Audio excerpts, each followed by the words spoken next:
scholarship, the first one ever to handle all the kicking duties for the Blue Hens. Sifford at the 5. Runs out of one tackle up over the 20, and that's where the Villanova Wildcats will put it in play. Eric Pearson will be the quarterback. Anthony Calcett and Russ Kingsbury the backfield, although Sifford should start instead of Calcett at the very beginning. Dalton and Hunt, the wideouts, and Pat Krebs, the tight end. McCarthy, Weidel, Benzija, Ramirez, and Raz, the people up front, the right side of that offensive line, the veteran part. And Sifford, as we were told earlier, would run the football to the right side, and that, in fact, is what they did. Carl, the true freshman, Craig Johnson, wanted to give him the ball early, get him into the flow of this ball game. 21 carries, 84 yards last week. Schlesser, Ventreska, Hondru, and Mulhern moving up from linebacker, where he was a 3-year starter, now at defensive end. D'Angelo, Lenz, and McSee, the linebackers, and they are not an experienced bunch there. Underwood and Williams, the corners. Sy and Kenny Bailey are the safeties for Delaware. Second down and 8 to go. Pat Krebs in motion from left to right, now set. They give us to Calcett over the right side, and he is met and stopped after a gain of about 2. Ralph D'Angelo out of William Tennant High School, a redshirt freshman, makes the stop. Tubby Raymond was not happy with his linebacker play last week in their loss to William & Mary. Felt they were making too many tackles behind the line of scrimmage. That time they attacked the line, and that's what you have to do against this Villanova offense. You've got to get penetration. There you see D'Angelo make a terrific play, filling the hole.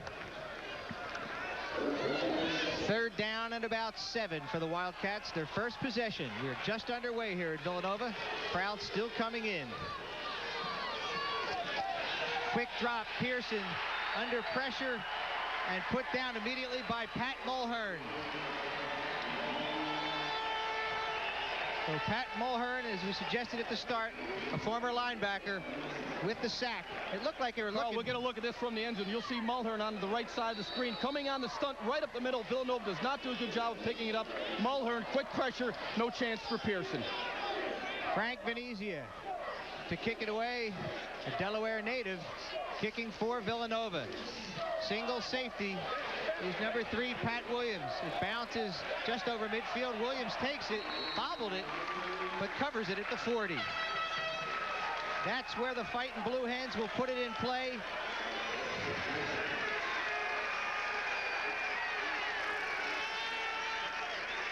A 41-yard punt, just about nothing on the return, George. You'll see Williams here does a nice job on the AstroTurf. When this ball bounces, if you don't get on it, this thing could roll 20 or 30 yards downfield. You're really not looking for a return on a punt like that, but you're saving yardage by just getting it and falling down.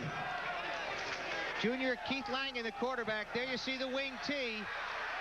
The number 5 is Courtney Batts, the spread end on the reverse. And it looks like he has a Delaware first down. Let's set that lineup for you, that Delaware offensive lineup. Right now, the quarterback is Keith Langen, Daryl Brown, the featured back, Norman Coleman, and Pat Williams, the halfbacks in that full house backfield, Courtney Batts, who just ran it, and Higbee, the tight end. Kumpon, Pine, Smith, Trossel, and Archibald up front. First and 10, Delaware. At the Villanova 48. The fake to Brown. Williams with the ball. Pat Williams on the carry. Gain of about 8. Stay right here? Okay. Let me know when you're From the end zone here, we'll see Langen coming out. Actually, obviously, you can see Villanova concentrating on Brown. He's the guy they feel they have to stop. Langen comes down, makes a real nice pitch to get the ball outside. That's going to be key, getting the ball outside today for Delaware. Second down and about 1.5 yards to go. The Nova defensive line will set for you in a moment. Right now, their job is to stop Delaware, and that's Daryl Brown, and they did not stop him as he gets down just shy of the 35-yard line. One more time, the defense for the Villanova Wildcats, a 3-4 configuration. Curtis, Ziegler, and Garneri, the people up front. The linebackers, Baker, Frazier, Borowski, and Cobalt, a very active and aggressive bunch, as are the defensive backs, Kyle Hilton, Devian Logan, Chris Hardy, and Curtis Dunaway. First down and 10, just at the 35-yard line. Williams, the man in motion. The pitch is to him. And he fumbles the ball, but out of bounds. Just about a yard short of a first down. Pat Williams with the carry. Chris Hardy on the tackle. Carl, you see Andy Cobaugh kind of gets caught in no man's land here. Is he going to take the quarterback or is he going to take the back? You've got to be decisive right there. He kind of goes to the quarterback indecisive. The ball gets outside. Williams for the good gain on the pitch. You got to be quick and make him deliver that ball quicker so that the outside pursuit can catch up there. He kind of got stuck, Cobaugh did. Well, there are likely very few surprises in this Delaware offense.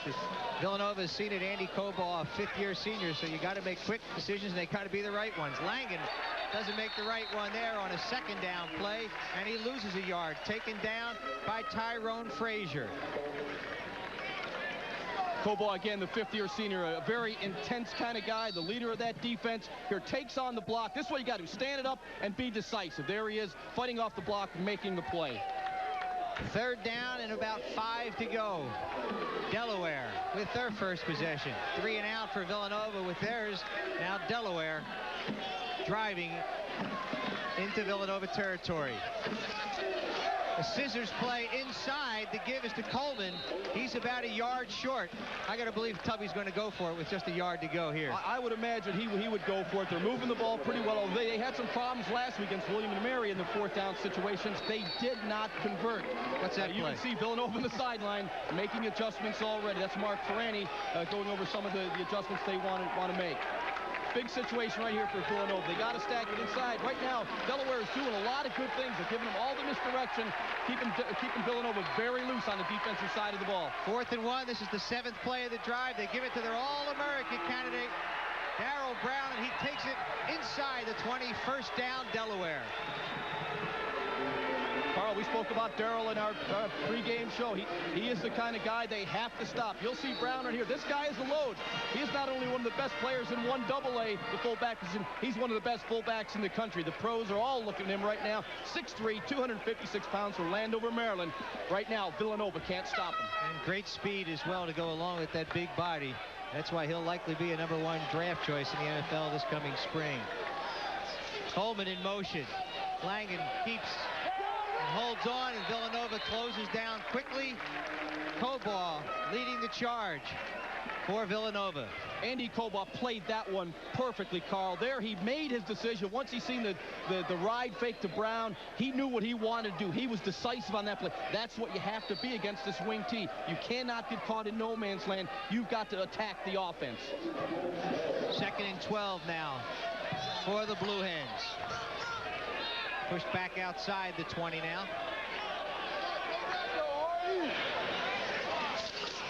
To give to Brown inside, finds a hole over the right side, down to about the 15-yard line, where half the campus tackles him. You would have to assume that Tubby Raymond believes he's in the 4-down situation. They're on 2nd 11, just running the fullback Brown right over the middle, picks up 5 yards, kind of get in that normal situation, 3rd and 5, 3rd and 6. That's exactly what it is, 3rd and 6. Brown so far 3 carries, 17 yards for the Blue Hens. Coleman and Brown having a brief discussion with the official in the backfield. Coleman sets to the right now, goes in motion to give to Brown up the middle. And he's got another first down. Devian Logan, the free safety, has to come up and make the stop, but not before Daryl Brown is into the defensive backfield and has another first down. Again, they run the inside trap, and Chris Kumpkin, number 74, comes around and just makes a terrific block to free Brown up the middle. This guy is just a load, and you give him any room, he's just going to run over people. Devian Logan certainly can't stand up to the wear and tear of Daryl Brown. But the great block there by Chris Kumpkin, number 74, the sophomore, 6'4", 273. Delaware with 4 first downs in this drive. This is Williams standing up and in the end zone. Touchdown, Delaware.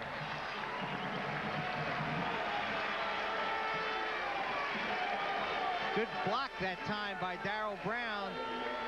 to create the opening for Pat Williams to dance into the end zone. Well, Daryl Brown got a lot of yards on the ground. There he makes the key block, and you see Williams go in the end zone untouched. A great kick-out block by Brown.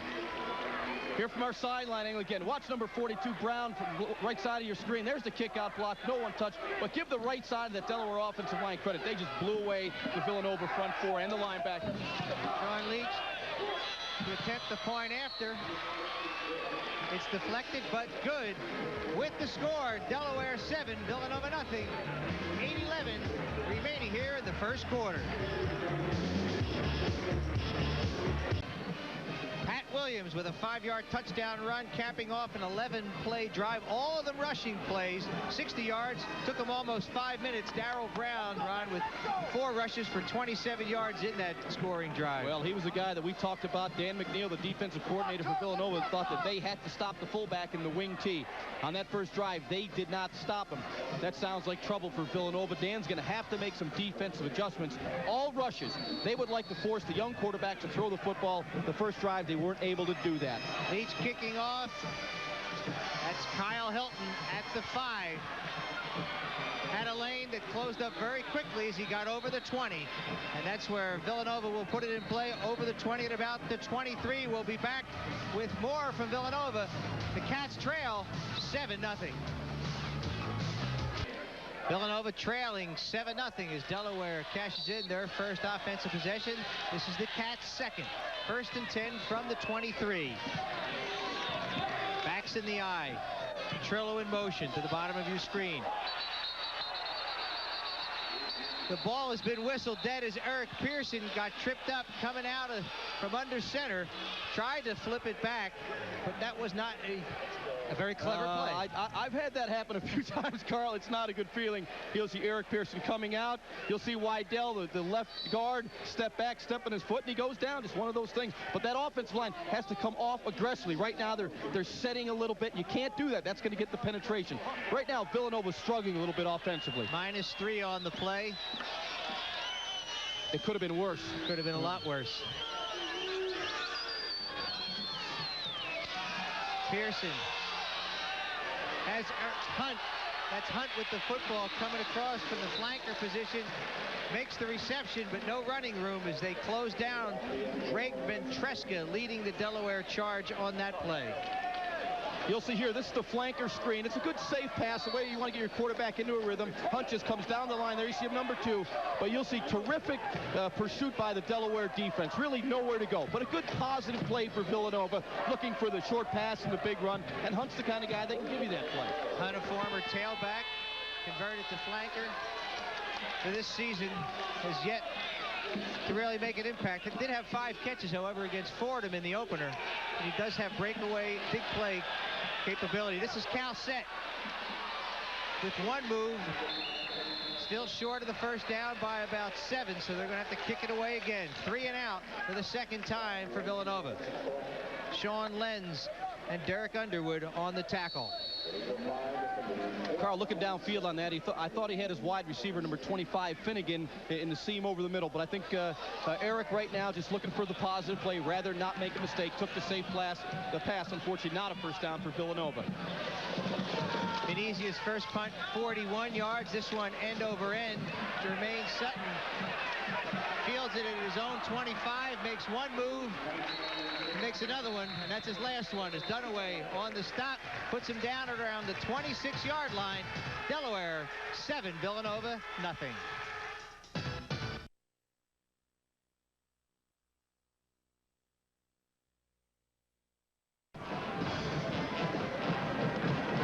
As Delaware gets ready to put it into play, let's get a little scouting report on number 42, Daryl Brown, from Bill Perry and Daryl's brother. Bill?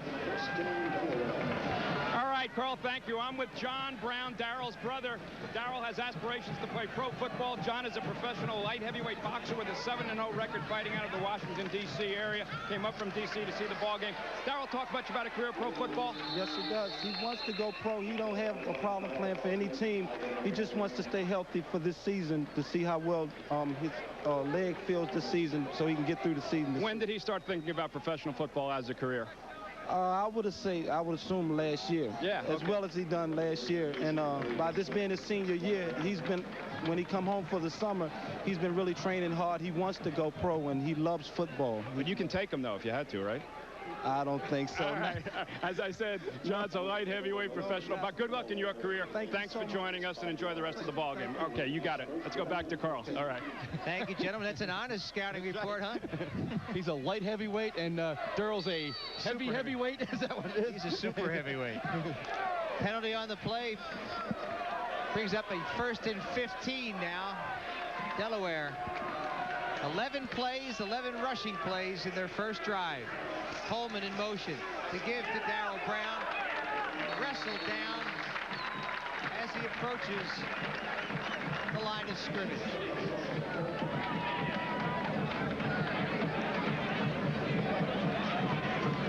Mark Baker, the former defensive tackle, now an outside linebacker with the stop for Villanova. Mark Baker up from my hometown area, East Aurora, New York. I grew up in that Buffalo area. Good to see the local guys from West New York making a play.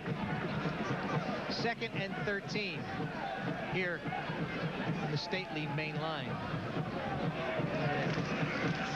Upstate New York. Roughhouse stuff. Incomplete on the first pass thrown, intended for Courtney Batts. Langen's first pass, nowhere near the intended receiver. Carl, the timing just a little bit off there. The lane was there, but by the time Langham made the fake to Brown up the middle, Batts had already went through that lane. Again, when you run that type of option offense, it's tough to get in sync with your wide receivers in the passing game.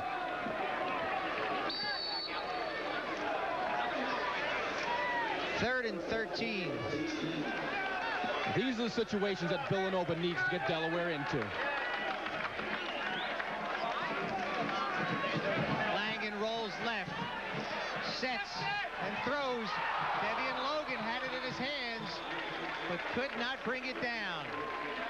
The pass intended for tight end Rob Higbee. Devian Logan, the senior free safety. You'll see from the end zone here, Devian Logan, number 24, will pop in the lower left side of your screen there. You see Langham running to his left, throwing back his right. A tough throw. That's not a throw you want to make. Devian should have picked that one off. But again, he stayed home, stayed in center field.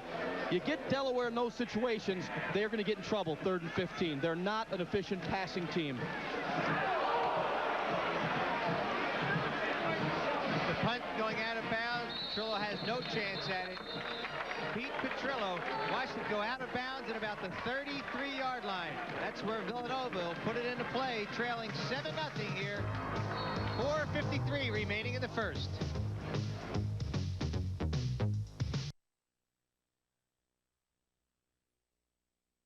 But don't.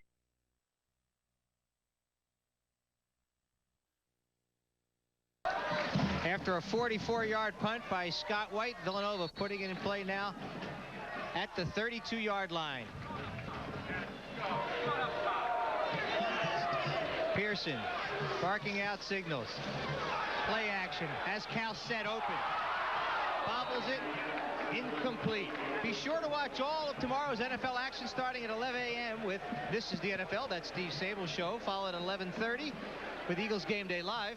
That's my show, Carl. Yes, George, we know that. Then at noon, it's Fox NFL Sunday, followed by the Green Bay Packers versus the Philadelphia Eagles. That's Rich Kotite show. That's at 1 p.m. right here on Fox 29, WTXF TV. And, of course, at 4 o'clock, the Eagles postgame show. That's mine. We got it all covered, don't we? We got something for everybody. Don't move Fox that 29. dial. 2nd and 10 for Villanova. Backs in the eye. Looks like too much time.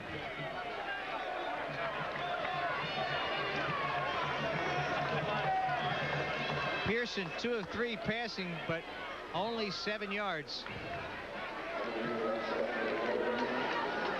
Full start, offense, 5-yard penalty, still 2nd down. There was a false start by Villanova, but I think it was caused by, as you see, the defensive line of Delaware moving into position, kind of threw them out of sync. Delaware's playing formations and right now doing a very good job of it. 2nd and 15. 4:47 remaining here in the first quarter. Eric Pearson, 53% of his passes completed last year, but he threw 11 interceptions, 4 for touchdowns. And he needs to run this football as he cuts back. He approaches the original line of scrimmage, but still the Villanova offense has yet to get untracked. They spread him out there with 3 wide, Carl, but really had nowhere to go with the football. Pearson moved around looking for someone, had to put it down and try to make some yardage on his own. Again, these... What an ugly statistic, huh? Rushing minus 21 yards last season. Eric Pearson came out of Wilkes-Barre, 6'3", 210-pounder, a highly heralded quarterback, has shown flashes, but he's been mostly inconsistent thus far in his collegiate career. Pearson going to run again. The Blue Hens close down as he approaches the 35-yard line. Greg Ventresca leading the defensive charge. Will have to kick it away. Here you'll see Eric Pearson coming out from under center, stumbles a little bit. He's a little bit out of sync. I think right now he just got to wait in that pocket. He's really not ready to pull the trigger. When you set in that pocket, you got to plant and throw. It looked like he had Josh Doblin open downfield, but tucked the ball away and looking to run. He's got to pull the trigger and deliver with the pass rather than try to make the play on the run. So far, the most valuable player for Villanova is the punter, Frank Venezia, 41-yarder, followed by a 44-yarder to help keep Delaware on the other side of that midfield line. Venezia again gets off a pretty good one. That's Williams with the football to about the 26.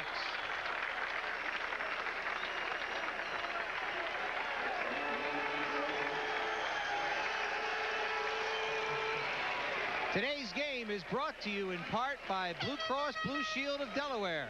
Whatever life brings, they'll be there for you.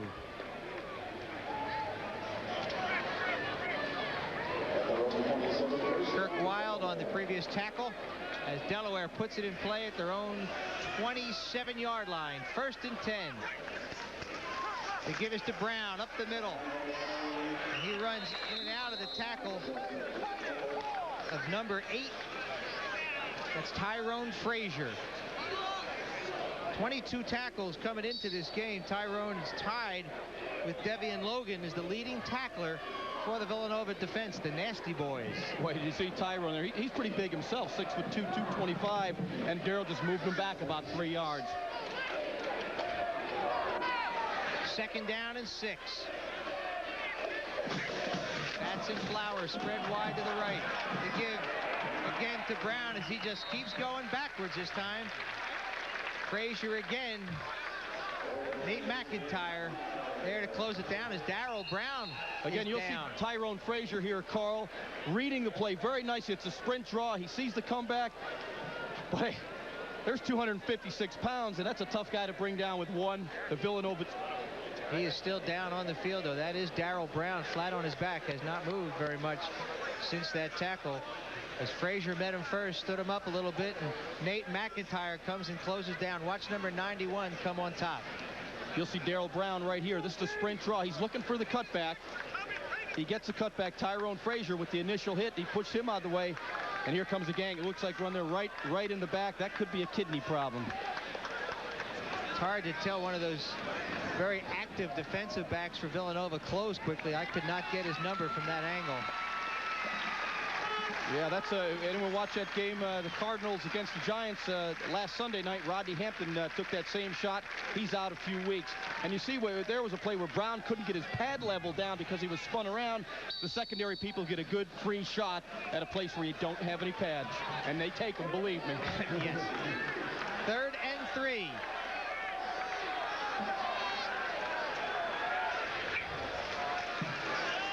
Langen rolling. He has a blocker, but he does not have a 1st down. Very close, Carl. Depends where they spot this one, I think. Andy Kobaugh did a nice job of containing that, allowing him not to get outside. And McIntyre and Frazier come in to make the stop. We will have a measurement, I do believe.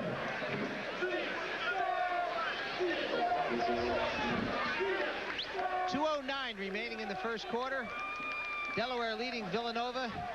The Villanova offense thus far has been relatively non-existent. Delaware scored on their first drive Andy Cobaugh trying to prevent them from getting another drive mounted here. And he did. Delaware Gutsy defense call here, Carl. Gutsy call right here. What's he going to do? I think Tubby Raymond, if he goes for it here, is trying to find out something about his football team very early in the season. He must have ice in his veins right now. Just to go for this on your own, 37-yard line. You got a 7-0 lead in a game like this. Quickly now, let's go to Bill Perry for an update on Daryl Brown. Bill? All right, good news. No problems really with Daryl. Just a contusion to the lower back, and he's back in the ball game, so no serious injury. We're always glad to see that. You got it, Carl. Thank you very much, Bill. All right, it is 4th down and 1. I wonder who's going to get the ball. As Bill just told you, Daryl Brown is there. It's a keeper. Langen keeps it, goes right up Matt Smith's tail. That is the center. Senior out of Beaver Falls, Pennsylvania, 6'3", 250-pounder. There was an old pretty good quarterback came out of that city at one time. What was that guy, number 12 with the Jets, Beaver Falls, Pennsylvania? Used to wear pantyhose. Yeah. You remember all the details, don't you? Old Joe Namath, Joe Willie. One of the best, Hall of Famer. Beaver Falls, Pennsylvania. And we're going to measure again. As you can see, he's got this one. By a good length and a half of that football, so Delaware keeps it. Not only does Tubby Raymond have ice water in his veins, he has a guaranteed contract for life. A 67-year-old head coach, 232 wins against just 93 losses and 2 ties in his 29 seasons at Delaware. As Delaware racks up their 5th first down here in the first quarter. The fake to Brown, the toss to Williams. He's got a lane. Hardy closes and gets him from behind. Chris Hardy, the strong safety, makes an excellent tackle. Good pursuit there. Good blocking by Delaware to set it up. If Chris Hardy doesn't make this tackle, this baby's in the end zone. You'll see it right here. Langen coming down the line. There's the ride fake to Brown. Comes out, makes the pitch. Very decisive with the pitch. And you'll see Williams. He is quick. He bursts through there. If Hardy doesn't make the play, that one may be in the end zone. Talk about quick. Pat Williams, 4.48 in the 40, so he does have some speed, as Ron just told you. There's that crossbuck. One man, there's a penalty on the play. Williams takes it down the sidelines, where he's tackled by number 42, Brian Barajas.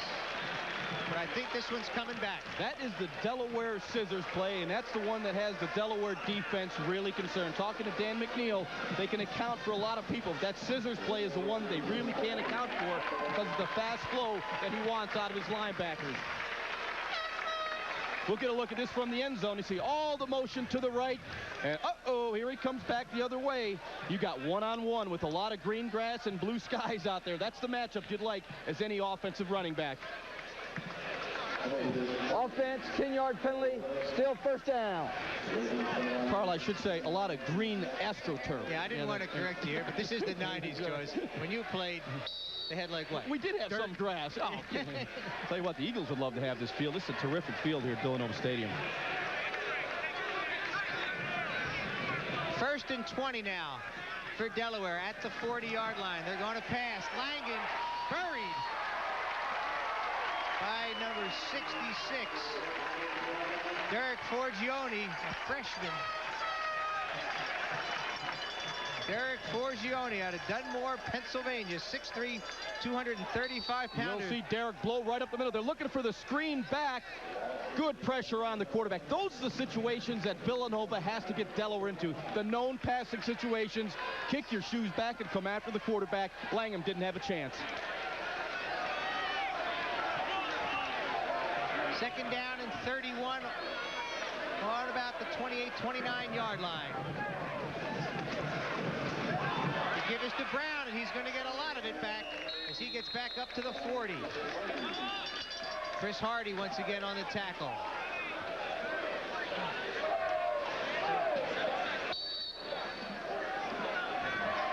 pretty good confidence in a running game when on second and about a whole boatload, you give it to your fullback up the middle and still get 10. Well, he is a boatload all by himself, as we've already suggested a number of different times. Daryl Brown, the man for Delaware, as they lead it 7-0 here. That's the end of the first quarter at Villanova. Delaware.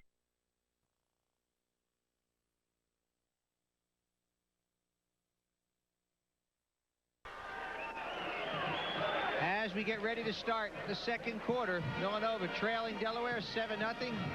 Tubby Raymond's Blue Hens. I told you earlier, Tubby has won just about 3 for every one he's lost in his 29 years at Delaware. One of the great coaches in college football history, really.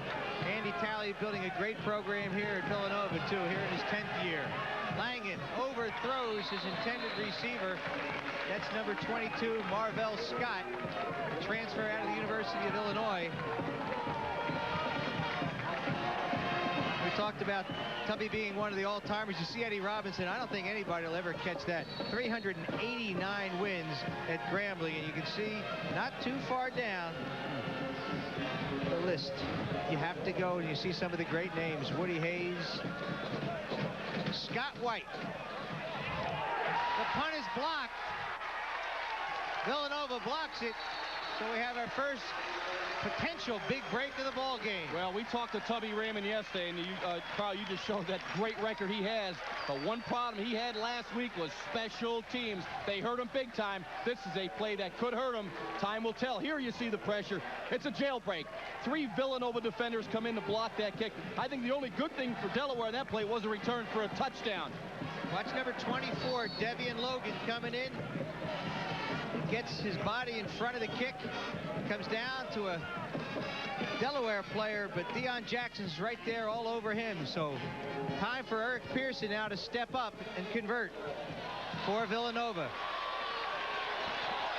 Of course, you know that Pat Mulhern-led Delaware defense doesn't want to see that happen. This is Pearson taking it himself over the right side. He's got a gain of about 6 or 7.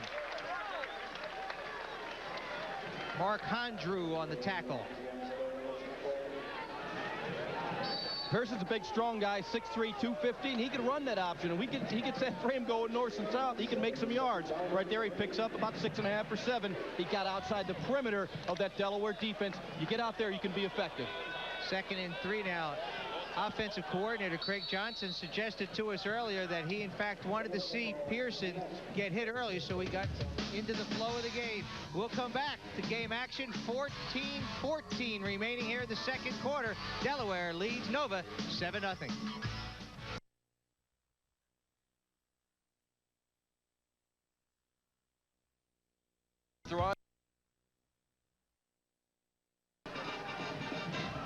Tom Marchese now at quarterback. As we told you earlier, it's very hot here. Let's get an update now on why Eric Pearson is on the bench. Bill Perry's down there as well. Bill? All right, Carl, it is just heat. My towel is dry, and I need a lot of help, and Eric needs even more. He's got a cold, wet towel over his head now. It's unusually hot down here. The trainers are keeping the players moist. They keep some towels in an ice bucket, so that's a very cold towel, and they're cooling off Eric Pearson. He should return to this football game. You got it.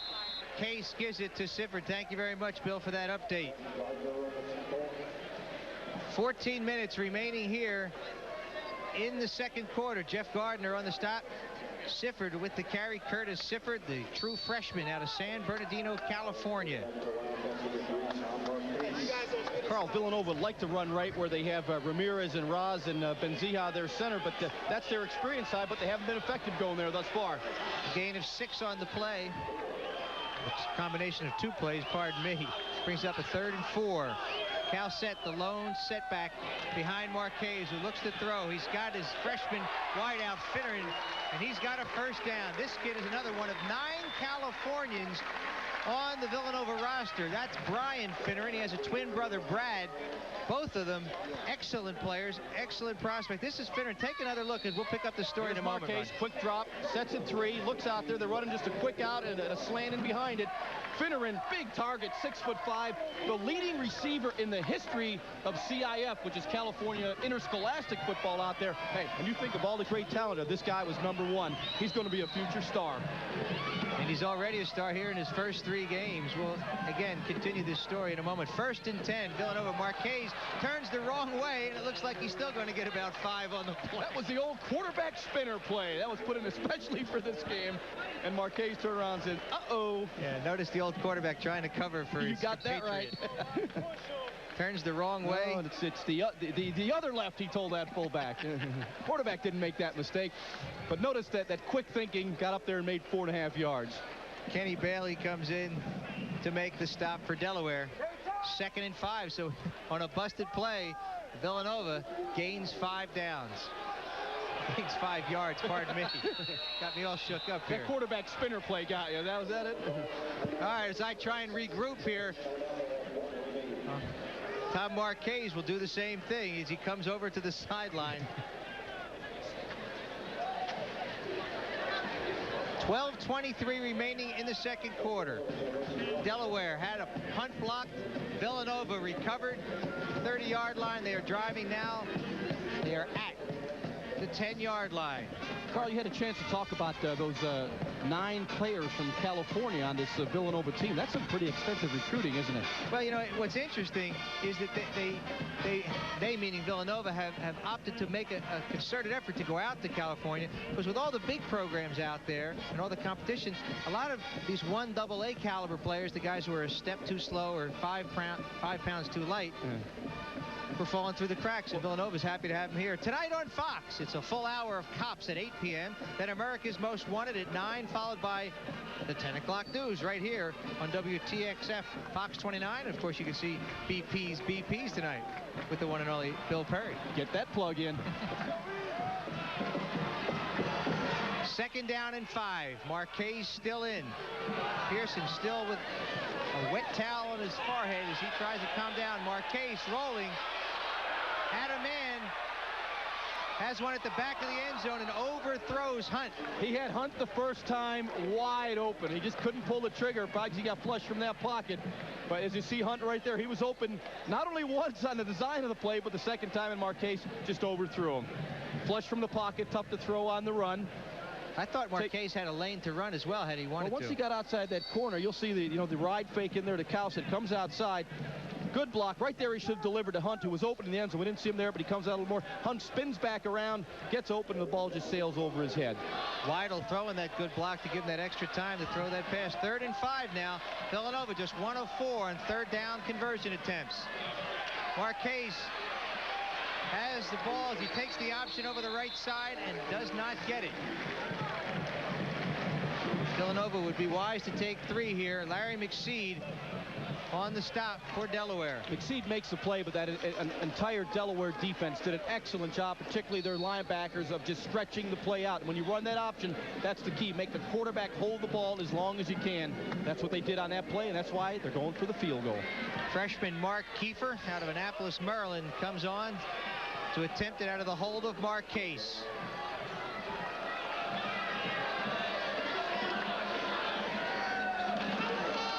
From the 22-yard line, a 32-yard field goal is good. So Villanova's on the board.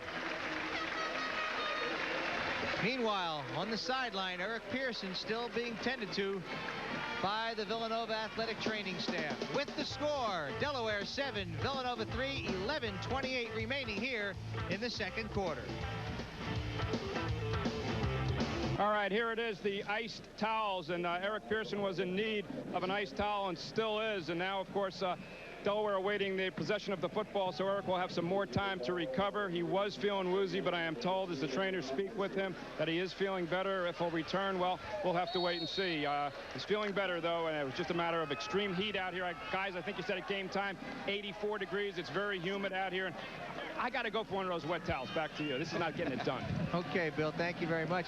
87% humidity to go along with those 85 degrees. And Williams going back to try and field that Venezia kick and stays in the end zone rather wisely. Wow, smoked that thing. Smoked it into that end zone. That had some hang time on it, didn't it? I would imagine that 15-mile-per-hour wind we talked about earlier, too, was at his back. The 1st and 10, Delaware at their own 20-yard line. Carl, it appears Villanova has settled down a little bit into their game offensively and defensively. After that initial drive defensively, they've held Delaware. But, of course, Delaware has hurt themselves with penalties. Wing back to the right. The give is to the left halfback, and he goes over the right side. That's Pat Williams. And Devian Logan makes the stop, but not before Pat Williams has a Delaware first down. This is some combination that Delaware has. They give you Brown big and strong inside. He can also block. Then they got Williams with the speed to the outside. Again, Brown with the kick-out block. Lots of room out there. Gain of 11 on the play. 1st and 10 at the 31. Langen keeps it. Cobaugh closes down, makes the stop from the behind. So Andy Cobaugh not only choked off the pitch, but makes the tackle. Cobaugh's having a strong game right now. It almost looked like a design run all the way, although Delaware did have a receiver streaking down the center field. I think it was a one receiver type route. If he's open, give it to him. If not, take the run. There you see Keith Langham, Medford, New Jersey, 6'3", 199 pounds. And Delaware does a lot of recruiting in South Jersey. Well, Shawnee High School, where Keith is from, has built a pretty good program in both football and basketball over the last few years. Norman Coleman with that carry for Delaware. Remo Garneri on the tackle for Villanova. Carl, we're speaking of South Jersey. I have a friend of mine here in the press box, a Villanova alumnus, president of Community Bank. Jerry Bandmiller's up there hanging out with us, enjoying the festivities. He's got his pom-poms rooting for Villanova here. 3rd down and 4 for Delaware.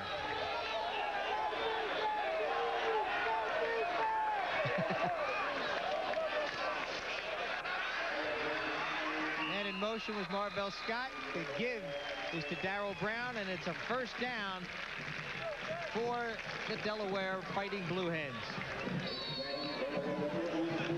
This wing tee comes after you in so many ways. There's the motion. They give to Brown. They've been giving him the ride. That time they give him the ball, and he pops up there for the first down.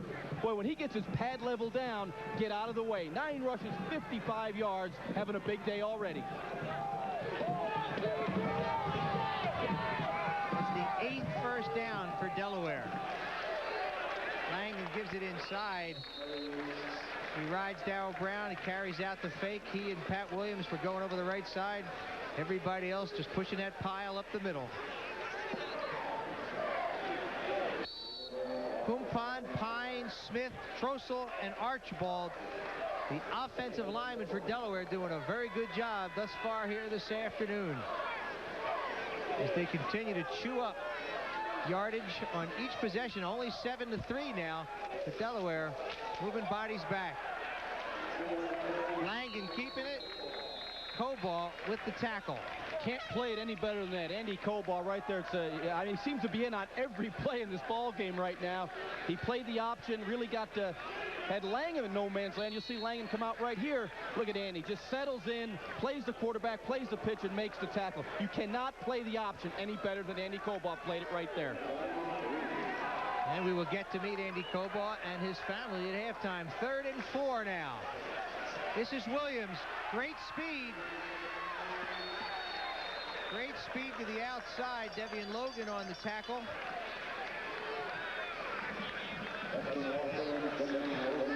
He would have needed Carl Lewis speed to get around the corner there. And he got some help here from number 53. That's Preston Walker, a junior linebacker out of Glendale, Arizona. Excellent pursuit by the entire Villanova defense. That's what you have to do against that speed. You've got to get a bunch of people out there. 4th and 3 now, and Delaware will go for it at midfield at the 47-yard line. Brown dives for it, and I think he's got it. There was no way he was going to get it. That hole closed up, and he just dove over everybody. Reminiscent of Randall Cunningham's brother, Sam the Bam Cunningham at USC, just jumped over the top. How many NFL coaches would be fired making calls like that? 4th and 3. Well, I'll tell you what, great confidence Tubby Raymond has in that offense. And, hey, they've been coming through for him. 11 carries, 61 yards for Daryl Brown. First down, Delaware. The give is to Brown up the middle, and he's tripped up. Tripped up at about the 27-yard line by Dunaway. Curtis Dunaway had a hold of his ankles and didn't let go, or else Daryl Brown was going to go all the way. Here you see Brown right up the middle. Misdirection play again. This play is somewhat reminiscent of last year's game. He had the 71-yard touchdown run that broke Villanova's back. He almost had one there. The Villanova defense must tighten up here. 19 yards on the carry.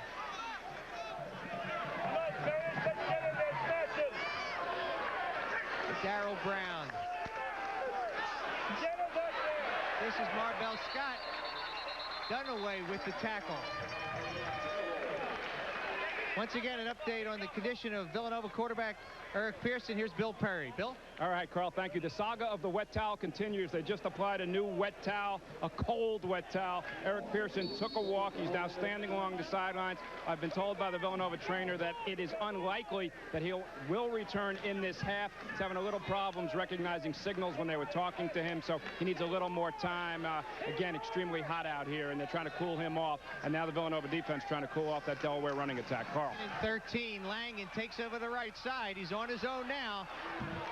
Does a nice job, too. That was the 11th play of this drive for Delaware. Greg Ziegler on the tackle.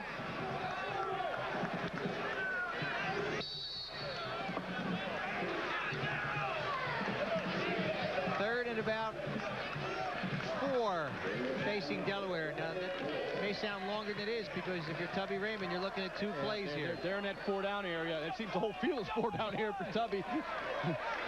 No hesitation in his game plan. 3rd and 4. The 12th play of the drive now. Clock was down on that one. Wise timeout by the young quarterback, Langan. You are watching the Delaware Blue Hens versus the Villanova Wildcats on WTXF-TV, Fox 29 in Philadelphia. I'm Carl Chirk, along with Ron Jaworski and Bill Perry, as Delaware leads at 7-3 with 6:12 remaining here in the second quarter. Ron, you know, we saw Delaware go up and down the field. At the very beginning, they scored 7 points in their first drive. Since then, Villanova, until this drive, had held them in check. Now, what's the difference here? Well, really, it was Delaware stopped themselves. The penalties really hurt them, and when you put this Delaware offense into the long situations, the 3rd and 15, the 3rd and 20, you know, they just don't have the proficient passing game that you can make up that yardage. So they hurt themselves. When they stay in the regular situations, they're tough to stop. I mean, Andy Talley has got to find something defensively with these guys to at least slow them down a little. They're piling up a lot of yards. Fortunately for Villanova, it's only 7-3. But you can see they're eating up the clock, eating up yards. And how many times can Villanova hold on to it? All these guys will need them ice towels down there with Bill. 12 plays, 63 yards thus far in this drive. And they're eating up a whole lot of clock at the same time. To give inside, and the stop on Brown at the line of scrimmage. So that'll bring up a 4th down. And about 3.5, 4 to go, facing the Blue Hens. Mark Baker on the stop. Offensively, this is really the gray area. I mean, do you throw it? Do you run it? With a passing game that Delaware has, you would kind of think that they would run the ball here. And 4th and 4, why not kick it and get those points on the board? I agree with you there. But who am I to second-guess Tubby? Well, they're 3 for 3 thus far on 4th down. And it looks like they've got another one. And they made it look easy. That was Norman Coleman. 7 for 57 yards, 7 carries last week against William and Mary, and a touchdown. So thus far, he's gotten some key contributions here. You'll see their power game is very effective. When they go man on a man, they create some gaps, and it's exactly what they did right there. That was Brian Barajas making the tackle, but you know, it's too far down the field when you got a 4th and 4. 1st and 10 at the 11, so Delaware can get another 1st down. The give is to Brown over the left side as he tries to push ahead inside the 10.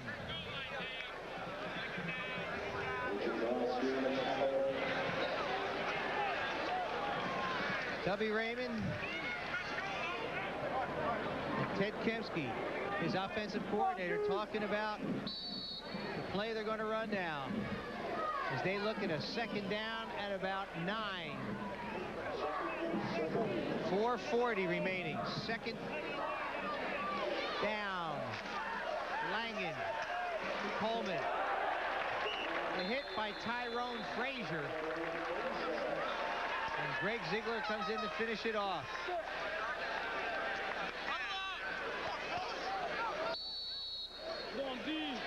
Again, you'll see Coleman. They're running the power again with Brown up inside. But you get the penetration from Frazier right there. And that's what you have to get to stop the power game. Not the trap game. That was the power game. Come off your blocks and fill the gap. 3rd and 6 for Delaware. The 16th play of this drive. Langen. Tackled by Cobaugh. Inside the 5, however. 3rd and 6. It'll bring up a 4th and about 3. Does Tubby have a kicker on his team? He does. Oh, does he ever use him? And one he gave a scholarship to, which is something he doesn't often do to a true freshman coming in. But the kid from Ojai, California, Sean Leach, set some records out in that CIF we were talking about earlier, but he's on the bench. They are 4 for 4 thus far on 4th down attempts. Brown takes it over, and I do not think he got it. So after all that, it looks like Villanova is going to take over. All that for nothing except a tired Villanova defense right now, but it's got to be disappointing for Delaware. March the length of the field. What was it, 17, 18 plays, something like that? Andy Cobaugh and Chris Curtis come over to stop what Tubby Raymond threw out there. The tight end Rob Higbee gets a bit of a lecture. Apparently missed the block. Tubby not a happy camper right now. He's got to be happy with the offense, the way they sustain that drive and move the ball, but very disappointed with no points out of that terrific drive. Let me define terrific for you. 17 plays, 78 yards, 8 minutes and 8 seconds worth of clock, and nothing. Fumble, and it looks like Delaware was the first arm, but I think Villanova got it back.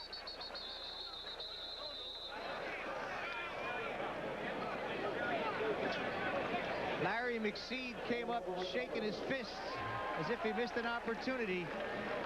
The Delaware linebacker and Andy Talley's Villanova Wildcats are very lucky to escape with possession of this football and a gain. And you see Marquez, your younger quarterback probably hasn't had the number of reps with Calcett that you'd like to have. The handoff, not a clean one with Marquez and Calcett, and certainly Villanova very lucky to recover their fumble deep in their own territory. And gain a yard. 2nd and 9 now. Backs in the eye behind Marquez. With Helder in motion. The give is to Calcett. He gets up to about the 5 and no further. Sean Lenz out of Central Bucks East, a former quarterback, now playing middle linebacker for Delaware. Carl Craig. With the score, Delaware 7, Villanova 3. Will step aside with 2:24 remaining to be played in the half. Talking about Packers and Eagles, how about Game Day Live gets it going for you anyway at 11:30 tomorrow? Give us a little hint on your prediction. I mean, I know people have to tune in at 11:30. Absolutely not. You know it's the most fast-paced show, live television. Eagles Game Day Live from the vet at 11:30 with yours truly and, of course, my co-host Eric Allen. And I do have a little surprise that's going to happen tomorrow at about 11:30 regarding Eric Allen. So everyone's got to tune in. Well, there it is. There's the lineup for you for tomorrow, folks.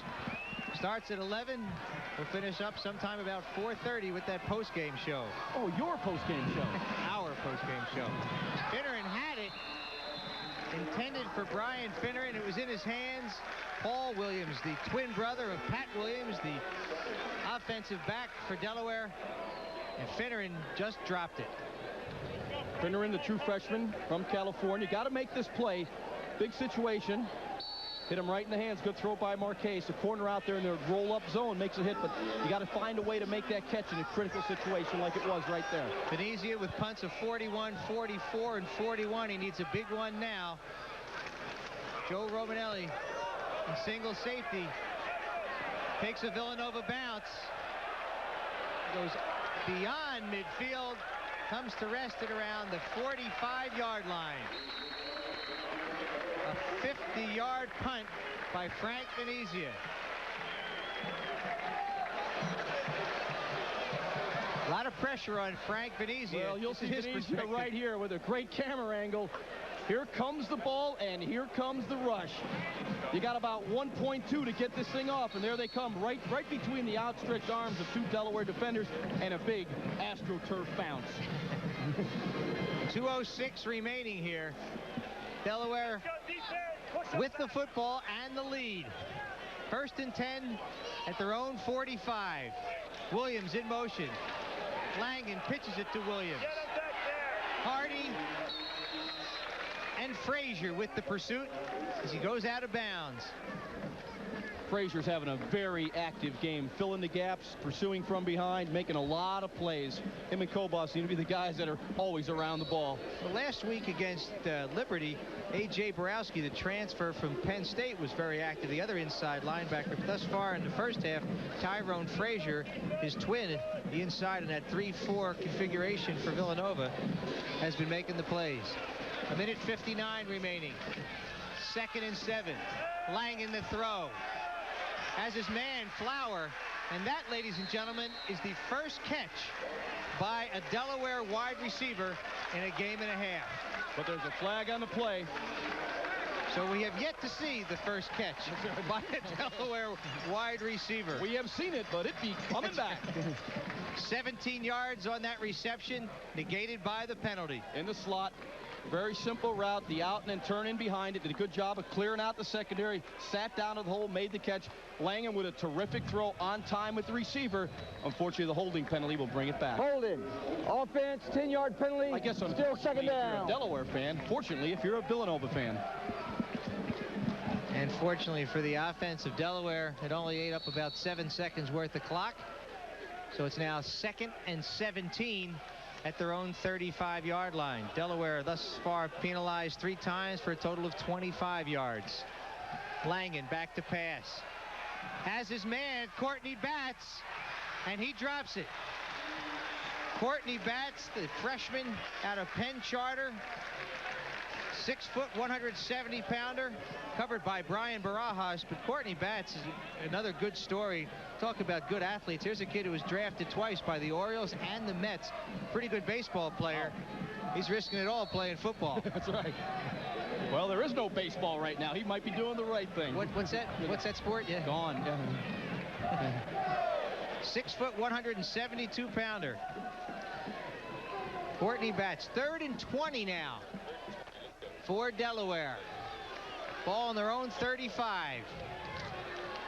They give us to Brown on the delay, and Frazier's waiting for him. Frazier's there again. Puts him down. You know, speaking of Batts, since he has all that athleticism, baseball, football, you know, he's got to come up with a name. Can we do like Neon something, or maybe some tricky, you know, catchy name? Yeah, you can. We'll work on it at halftime. You are the color analyst, Ron. That is your job. It's in your job description. I must be colorful then, right? Tyrone Frazier playing terrific. 6'2", 225 out of Silver Spring, Maryland.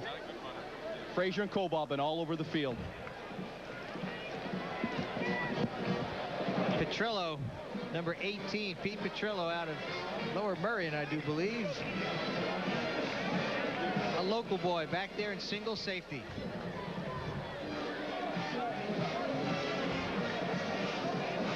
Carl, I'll be interested to see what Andy Talley's going to have to say to our friend Bill Perry when he speaks to him at halftime. He's got to be very happy that the score is only 7-3. I mean, it's been a half totally dominated by Delaware. And Andy told us, quite frankly, as you intimated earlier, Ron, that this was a Delaware team that he thought was beatable. Certainly by the team he has, they're healthier than they were last year. 18 starters went down last year for Villanova. They were decimated by injuries, and you really didn't know what kind of football team they had. They were 3-8, but this year he thinks he's got a pretty good football team. Scott White to punt it away. Logan in there again. Almost got it. Petrillo has it now. Heads to the sideline. Why'd he put it in reverse there? You got to manage that clock better than that. 1:13 remaining. Larry McSeed on the tackle. Pete Petrillo probably asking himself the same question. 1:13 remaining here as Villanova has has another chance to put some points on the board. They'll start from their own 24-yard line. Marquez in for Pearson at quarterback. Delaware has 2 timeouts, Villanova none. Marquez to Finneran at the 50-yard line. They've got to hurry up.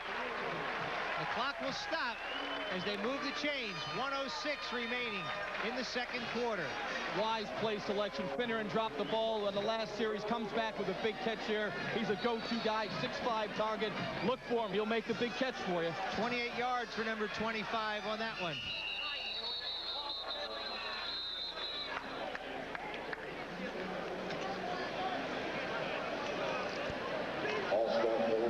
False start. Bring it back 5 yards.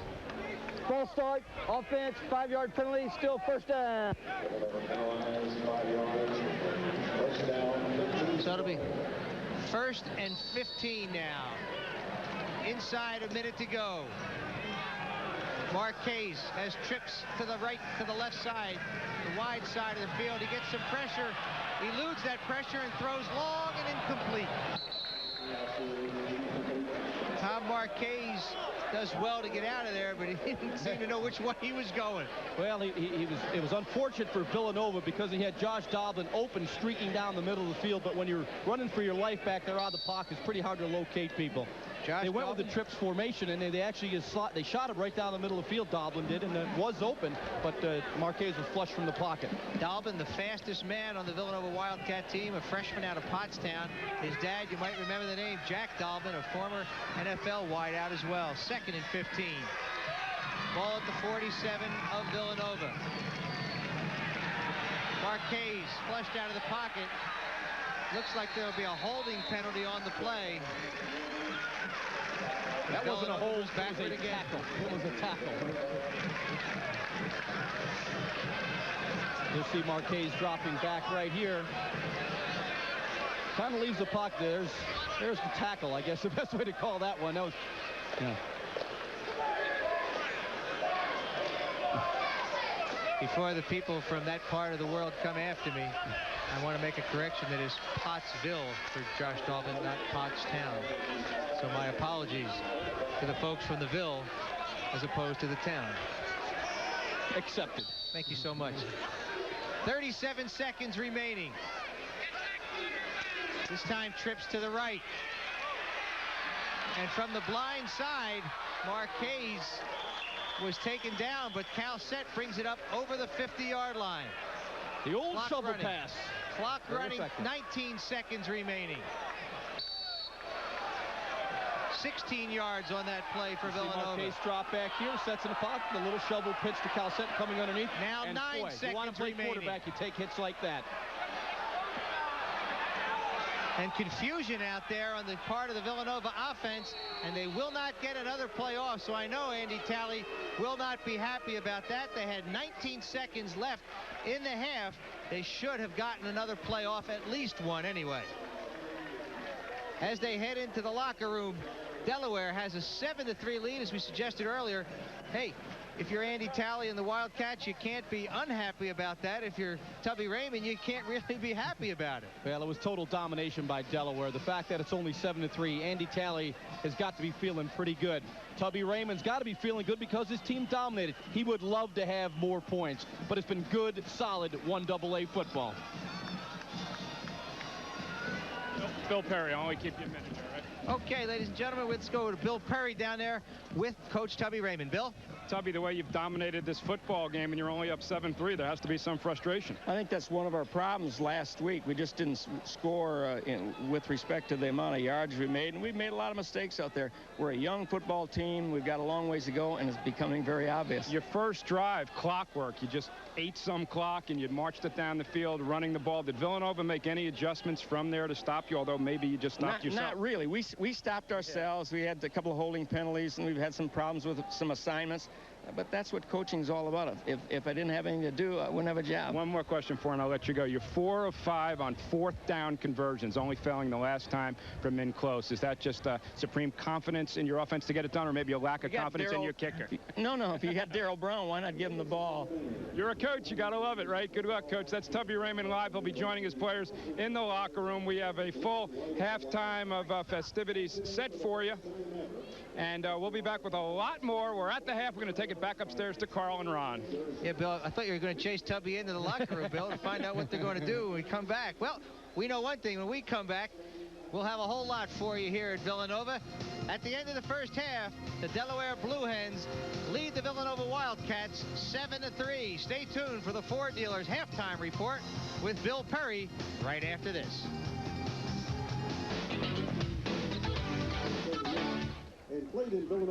You are watching Channel 29. We just talked with Tubby Raymond live. Of course, he is now in that Delaware locker room. And Tubby Raymond is in his 29th year as head coach at Delaware. And if he is able to win 7 football games this year, he will move past Woody Hayes into 10th place as the all-time winningest coach in college football history. I don't give that much thought. I've never felt that those numbers were mine anyway. They belong to the team. They belong to the people here at Delaware, and I really don't give that much thought.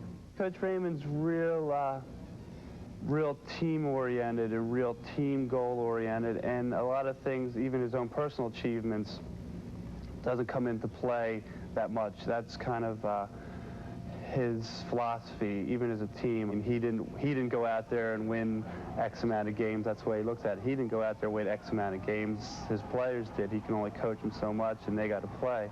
So, I mean, he really doesn't set either his goals, like his own personal milestones, or individual milestones. He really doesn't set too much value upon them, at least in public.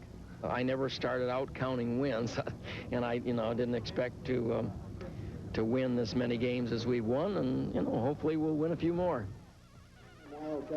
All right, you have seen this list before. It deserves a second look. Eddie Robinson, of course, the all-time winningest coach in college football history. Pop Warner coached at Temple, number 4 on that list, and some coaches who are still active like Joe Paterno and Bobby Bowden most prominently on that list that Tubby Raymond will be cracking if he gets 7 victories this year. Now, after a touchdown at a football game, whether it be college or pro, what do you usually see?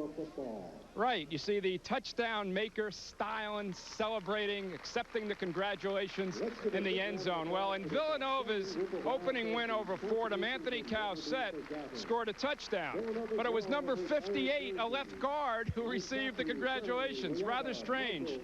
His name, Andy Weidel. We're running a lead play to the left side, and I was on the open side guard. I'm away from the play, and I tried to cut my man off, and I ended up tripping up and falling on the ground. He broke about 3 tackles, and I saw him headed for the end zone. And I just saw, a Fordham jersey come right up, and I just went over and tried to hit the pile, move the pile into the end zone.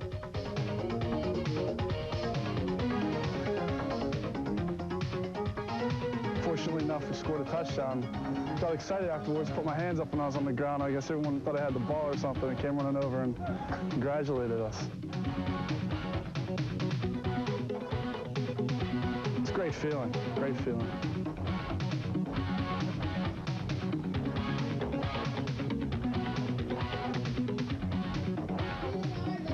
Seven to 3, Delaware leading Villanova. We're at the half. We'll be back after this. For the second half, Delaware will receive the kick from Frank Venezia. Williams does not catch it, and it is a touchback. They'll bring it out from the 20. Let's take a look at the first half stats here at Villanova Stadium. First downs, you can see Delaware has dominated just about everywhere on that sheet there. Total yards 169 to 71, Delaware in favor. Offensive plays 43 to 21. Time possession, which could show the wear and tear from the sheet late in the ball game. 18 minutes 23 seconds to Villanova's 11 minutes 37 seconds. Total Delaware domination, except on the scoreboard. Included in that is a Long drive, 17 plays, 8 minutes and 8 seconds there at the end of the second quarter. Just underway here at Villanova Stadium. As you can see, the scores from around the Yankee Conference today. Boston U and Maine are tied at the half. New Hampshire leading JMU by 14. Northeastern's 13-7 over Rhode Island at the half. Daryl Brown with the handoff, taking it up the middle where he's owned that territory today. Mark Baker on the tackle for Villanova. And Carl, I think that time of possession in the first half can have a tendency to wear a defense down. The Villanova defense has been on the field an awful long time. Daryl Brown, 18 rushes, 97 yards, and we've just kicked off the third quarter. Yeah, I thought that was an excellent point you brought up earlier on that drive of 8 minutes and 8 seconds, although 17 plays and no points, put an awful lot of pressure on that Villanova defense. Now, you know, we're theorizing now. They're terrorizing Delaware on that play. Chris Curtis with the big penetration there on that third down play, brings up a fourth down. Again, to stop the Delaware power game, you've got to have penetration.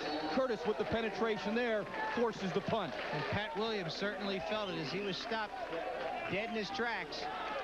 Probably a loss, pardon me, of about 1 on the play. White had 1 punt blocked. And here they come again. Devian Logan putting pressure on. A relatively short kick takes a Delaware bounce of about 3.5 yards. Let's take another look at that pressure coming in on White. White back here, and Villanova seems to feel they could block punts. They blocked 1, almost had another one there. Kind of a little poor acting job, but you always try that. You might get the flag. Logan come blowing through and almost got one. First down for Villanova at their own 39-yard line. Ball just ahead of the 38, ball at the 39. 1st and 10 Wildcats. Backs in the eye behind Marquez, in for the injured Eric Pearson. Motion by the right tackler. Pulling out a little 64. bit quick. That's Kevin McCarty, 6'4", 285-pounder. Couldn't keep that big bulk in one position.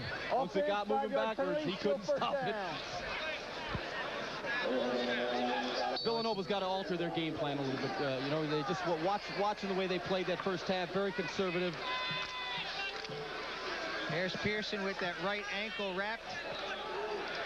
And he will likely not be back today, so it's Marquez, Tom Marquez, his game to win as he tosses out wide. He's got Dalton. The redshirt freshman has a first down inside Delaware territory. A gain of 19 on the play. Terrific throw here by Tom Marquez. Sets in the pocket. You'll see this nicely from the end zone angle. Makes a play action fake inside. Sets and delivers on the corner route. Just a great throw to Dalton. That's the kind of plays they have to make. The first down pass when you get that known coverage. Open the offense up when you can't get it going with the running game. Josh Dalton with the catch. This is Curtis Sifford over the right side.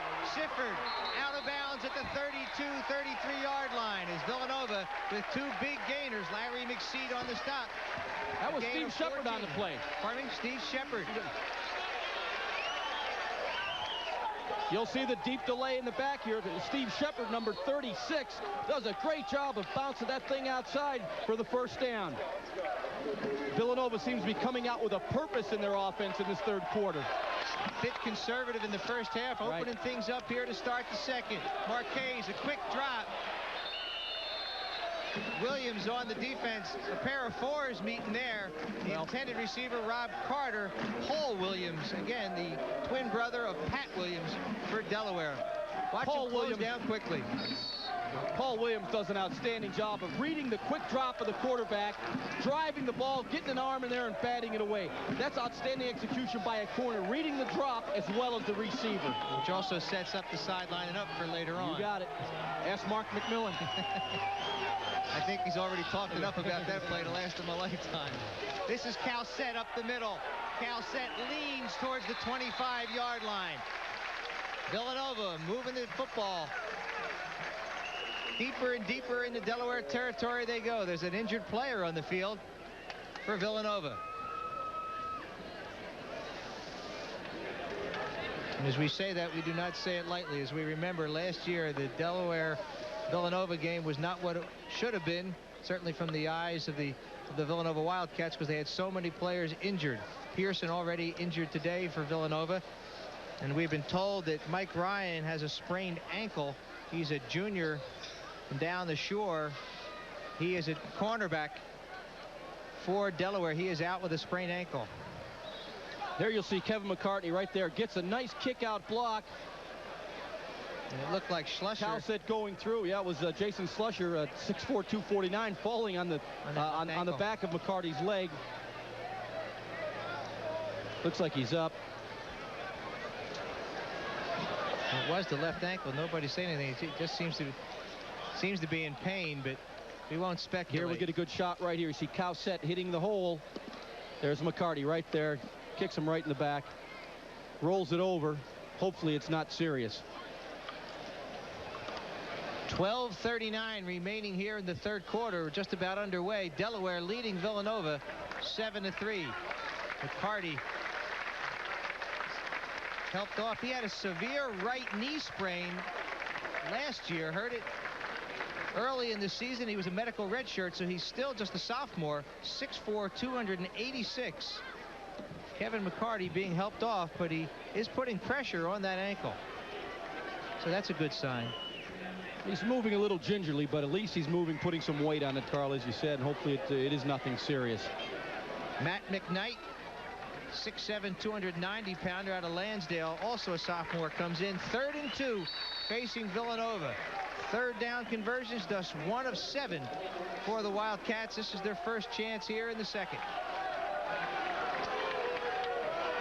Rob Carter split to the top of your screen. Marquez calls out the singles. Petrillo in motion. To give us to Cowset, and he's got a Villanova first down. He drives deeper in the Delaware territory. Carl, as we spoke in our opening, Cowset is going to be the key running back for Villanova. Right now, they have been able to spring him loose, but they're giving him the ball more. And usually when you give a running back the ball more, he heats up a little bit. You see Cowset hit this up in there. Nice job avoiding the first tackler and the second effort for the first down. Big first down for Villanova. They're driving. Calset, 6 carries, 30 yards thus far. Dalton split to the bottom of your screen. Villanova Wildcats driving over the right side and into Delaware's 18-yard line. That was Curtis Sifford, as I hesitated a bit, trying to determine whether it was Sifford or Steve Shepard, as they both run out of the tailback position. They're both very similar size-wise, at least from here, but Shepard is a bit bigger. It's 6 foot 210.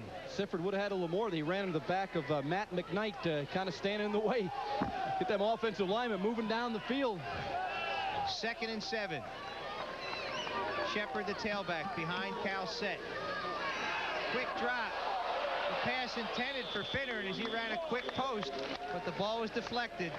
Ralph D'Angelo making the play for Delaware's defense. D'Angelo with a solid play there. It was Finneran was open on the slant pattern, but you gotta like the style that Villanova's now playing. That first half, as you said, was a little bit conservative. Hey, Carl, now they're a little more aggressive with it, going with the play action pass on 2nd and 7. Now brings up the 3rd and 7. Marquez 3 of 8 for 56 yards passing. 3rd and 7 now. Trips receivers to the left. Marquez looks in the end zone. Touchdown. That's a Villanova touchdown as Rob Carter goes up and brings it down. His 2nd touchdown of the season for the 5'8", 155-pounder. And that's a Villanova score. Well, that's the kind of play we thought would be to Brian Finneran, the 6'5" wide receiver. But they go to Rob Carter, the diminutive 5'8" receiver. We'll see it here. Rob Carter, number 4, Marquez drops, just kind of throws the alley-oop, but he picked out the 5'8" receiver rather than the 6'5". But Rob Carter just wants the ball. He goes up over the top. I mean, just a terrific play. Wants it more than Derek Underwood. Comes up with a touchdown. The kick by Kiefer is good as well. Let's take one more look at it as Tom Marquez go back And Marquez delivers a beautiful ball at the back of the end zone. Wobbles a little, but it's very effective. Carter grabs it for the score. With the score, Villanova 10, Delaware 7, 11:04 remaining in the third. Villanova honored 5 former Gridiron stars today. Lou Ferry, Dominic Liotta, Ed Michaels, Mike Ciani, and John Wysocki, as you can see them up there on the DuPont Swimming Center wall. And there you can see Mike Ciani next to Jaws and some little guy somewhere. Here's my hand anyway. Mike, you made a few of those catches in the end zone during your career here, but to see Villanova football resurrected after being dark for a couple of years has to bring a smile to your face, I would imagine. It sure does, Carl, and you know, it's great to see all these people back out here too. We're seeing a good ball game. First half, as Ron said, I overheard him say, you know, a little conservative. They came out in the second half and just moved it down the field. It's great. Venezia to kick off. High and deep to Williams. He takes it at the 4. Comes up the middle. Has a lane. And he takes it up to the 45-yard line, where number 47, that is freshman linebacker Ted Kobelski with the tackle. 42-yard return. Big return. This is where special teams have to come up big. Your offense just moves down and puts you in the lead. The team's got to pin them back. And right now, the Villanova teams just didn't come up with a big play, but give all the credit to Delaware. They opened up the lane, and Pat Williams took it right up the gut. First and 10 Delaware, who they now trail for the first time in the ball game. To give us the number 30, Kai Hebron, a distant cousin of the Eagles' Vaughn Hebron. Mike, you know, it says here, October 30th, 1971. There's a few numbers next to you. Remember that game? I remember a couple of games, Carl. Which one are you talking about? How about the one where you had 12 catches, receptions, 288 yards, and 5 touchdowns in a 33-27 win over Xavier? Yeah, I remember that. Very well. Out in Cincinnati. Second and 7. Hebron in motion. Langan keeps it over the right side, and he's got a Delaware first down. Jaws, you saw Mike play a little bit closer than you might have liked at times during your pro career. Well, he had a lot of great years out with the Raiders. And of course, Mike finished his career with the Colts when they were still in Baltimore. I guess that was the time there, right, Mike? That's right. We don't want to date ourselves too much. I've got the distinction of having to play for 2 NFL franchises that no longer exist anymore: the Oakland Raiders and Baltimore Colts. That's all right. I put a few franchises and a few leagues out of business in my career, Mike. The NASL and the World Football League. Incomplete. Langan going for about the 3rd time this afternoon. He's 0 for 5 officially. He just looks uncomfortable in this pass offense. Of course, you know, the wing T is run oriented. Here's the misdirection play. Lang comes out. He actually has a tight end quick. He just kind of drifts a little bit indecisive, trying to get the ball to Brown on the clear out route underneath. But you got to be decisive as a quarterback to get the receiver, plant and throw the ball. Don't be looking for something that's not there. Second and 10 for Delaware at the Villanova 40. Villanova's got a loose football, and it's see you later time. Chris Curtis is going to take it in for a touchdown. As Mike Ciani applauds here in the booth. Villanova with the football and the touchdown.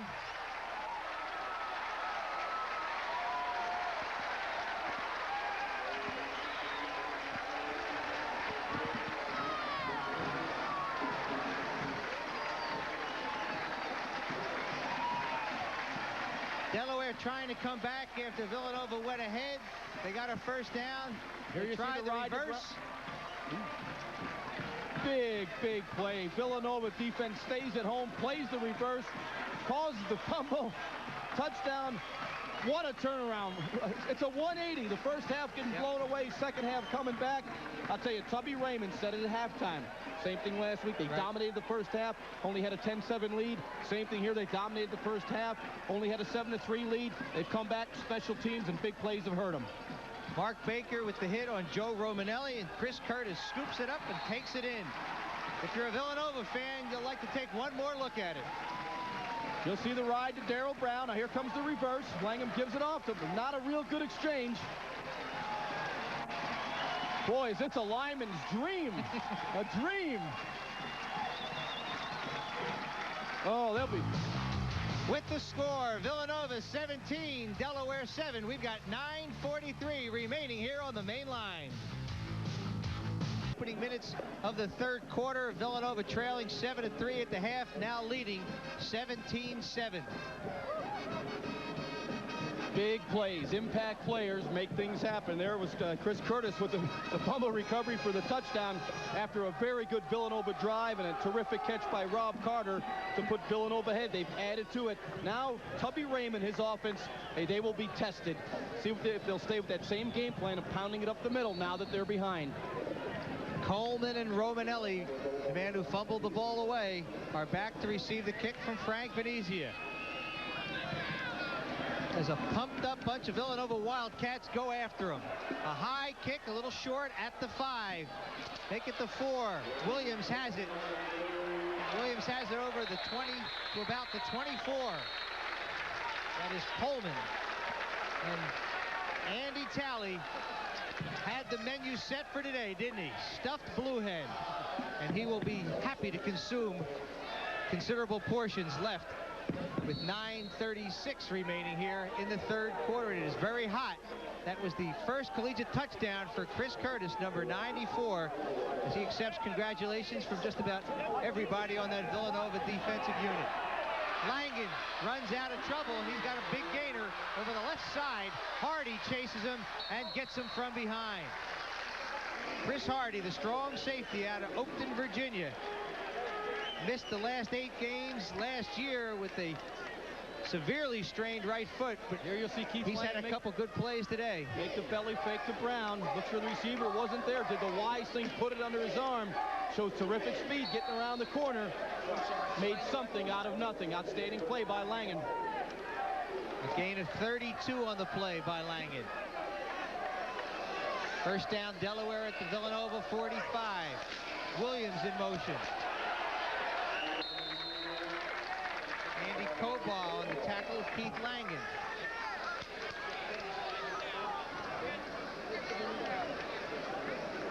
You met the Kobas at halftime. What you didn't meet Andy Koba's girlfriend, who is a graduate of the University of Delaware, so I'm sure there have been a few conversations about this game back and forth over the years. Where is she sitting there? What side? Half on this side and half on the other. 2nd and 8. Daryl Brown up to about the 40. George Freiberger, redshirt freshman defensive tackle, 6'6", 270-pounder, with the tackle. Delaware does not change their attack. They've fallen behind by 10 points. They're going to stay with their game plan. There is a lot of time left, Carl. 8:26 now remaining in the third period. Villanova with a 10-point lead. There's that a little bit of a scissors play inside. But Villanova there to meet it if they came back to the line of scrimmage. Outstanding discipline by the Villanova defense. It's a counter play coming back away from the flow. As Williams tries to put his pad back as he heads to the sideline. See, everyone flows to the left, Williams back to the right, but you see the discipline of the Villanova defense. Now they're swarming. John Kowalczyk, the senior outside linebacker, makes the tackle. Langen keeps it over the left side. Incredible confidence in your offense. Yep. That was 4th and 5. They are now 5 for 6 on 4th down. You'll see it here from the end zone. It looks like Langen wants to take this game over by himself. Excellent read there. Koba played the pitch a little bit too strong. Langen comes underneath. Big 4th and 5 play for the first down. 1st and 10 for Delaware. Give us to Scott. And number 53, Preston Walker, a reserve linebacker, steps into the hole, puts helmet on helmet, and it's a gain of about 3. Preston Walker with a big hit, flowing down the line. What you have to do, stick the old helmet in there. As you can see, the ball resting on the 30-yard line. Clock continues to run. The 7th play of this drive for Delaware. Coleman in motion. The give to Brown. has a hole up the middle. And he looks to have the first down as well. A.J. Borowski down at the bottom of the pile. Devian Logan there as well. Carl Brown looks a little bit tired to me. He just doesn't seem to have the spring in his leg that he had earlier in the game. Hard to say that with 20 rushes for 109 yards, but doesn't seem to be hitting that hole and fighting for the extra yardage right now. Maybe he's just catching a wind a la Jim Brown. Well, this is a candidate for the Walter Payton Award, which is like the Heisman Trophy for 1AA. Andy Talley and the Villanova coaches thought he might be a bit heavy coming in. Now, we're not sure. We can't tell you definitively, but if he is carrying a few extra pounds, and he's listed at 240 in the media guide. Well, we're told he's 256 now. Which is 16 pounds over. When you get it on a hot and humid day like this, it could take its toll. Now, apparently last week down at William & Mary, it was another day like this, and he struggled in the second half. So conditioning obviously could be a problem today. Delaware certainly has the lead in total yards, but Villanova by 10 on the scoreboard. Tubby Raymond suggested to us, too, that his kids could not be in better shape. We're talking about them being winded. We're talking about them being out of shape, or at least dogging it, not dogging it, forgive me, but just huffing and puffing here in the second half as they did at William & Mary. Well, you know, these teams are in terrific shape. I don't think that's a question, but when you're talking about full start, degrees, offense, 5-yard penalty, still second down. When you're talking about 84 degrees and what was it, 90% humidity, I don't care what kind of shape you're in. When you're banging out there for as much as they're banging, it's going to take its toll. And in all fairness, Daryl Brown is the Delaware offense. And he is a banger. Second down and 14 for the Blue Hens. Langen looking to pass. Pressure from Cobaugh. He throws against the grain. Logan there, and so is Dunaway. And Borowski comes over, had a shot at the interception, but it just falls incomplete. That's a tough pass to throw for a right-handed quarterback. Right. We'll see Langen coming out of here from what it looks like behind the Villanova secondary. Langen, chased by Cobaugh, just throws up a hope and a prayer. He's actually got a shot. But here comes the Villanova secondary. You see Doug Flower leap high for that, couldn't come up with the play. And from behind Langen, what he sees Cobaugh, number one, moves out. Very, very difficult throw. Heck of an effort. Flower tries to come up with it. Incomplete. Langen wants to throw again. Has his man Flower, but he can't catch it in his hands. Can't throw it any better than that. Flower's got to come up with that catch. So Flower probably noticed something. The Delaware coaches noticed something. Flower had his man beaten. Another fourth down coming up. 5:19 remaining in the third quarter. This time they're going to kick it.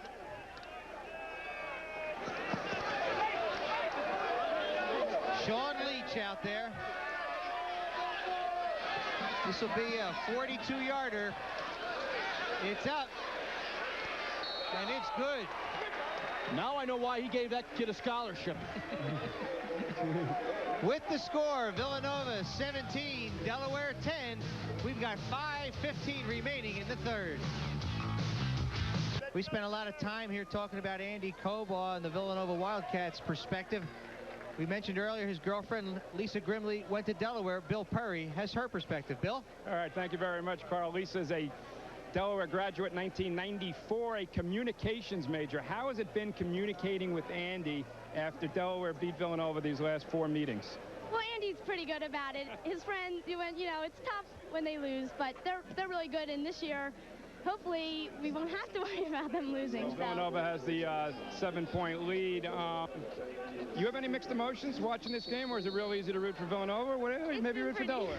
It's been pretty easy. I'm used to it. The last 5 years, I've been rooting for Villanova, even though I was at Delaware. And so when you were in school, you had to take some raps, huh? Yeah, I'd wear my Villanova shirts around campus and get them all mad. All right, well, life is short. Play hard, and thanks for joining us, Lisa. All right, back to you guys upstairs. Words to live by for Curtis Sifford as he takes it out to the 36-yard line, Bill. Thank you very much. So we have equal time for the males, the females, the Wildcats, and the Blue Hens. Here on Fox 29, we cover it all. We do have official word on Eric Pearson. It is a mild concussion, and he will most likely not return here this afternoon for Villanova. It's Tom Marquez's game to win. And that touchdown he threw to Rob Carter helped put him in the lead. Shepard with the carry over the right side on first down for the Cats.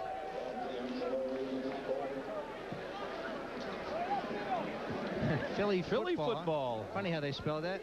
I like that. Very creative in the truck. Who's in that number 3 spot? There seems to be something missing, though, Who's that 3 spot? And the winner is? Won't be the winner. It'll be the bronze medal winner, I think. Oh, it's the Eagles. I can see that. It's in a different color type. Oh, they're a little hard to tell on our monitor. They're trying to trick me. Is that it? They're trying to say the Eagles aren't as good as a couple of football teams, huh? Marquez out to Hunt. That play designed to develop a little quicker than that. Mike Sy on the tackle of Eric Hunt. Today's game is brought to you in part by Blue Cross Blue Shield of Delaware. Whatever life brings, they'll be there for you. 3rd down and 3 now. Just inside 4 minutes remaining in the 3rd quarter. As Eric Hunt steps it up over the sideline. 5'10", 195-pounder out of Ohio. We talked about the California connection. There are 11 Ohioans on this Villanova Wildcat roster as well. Marquez, quick drop, overshoots Carter.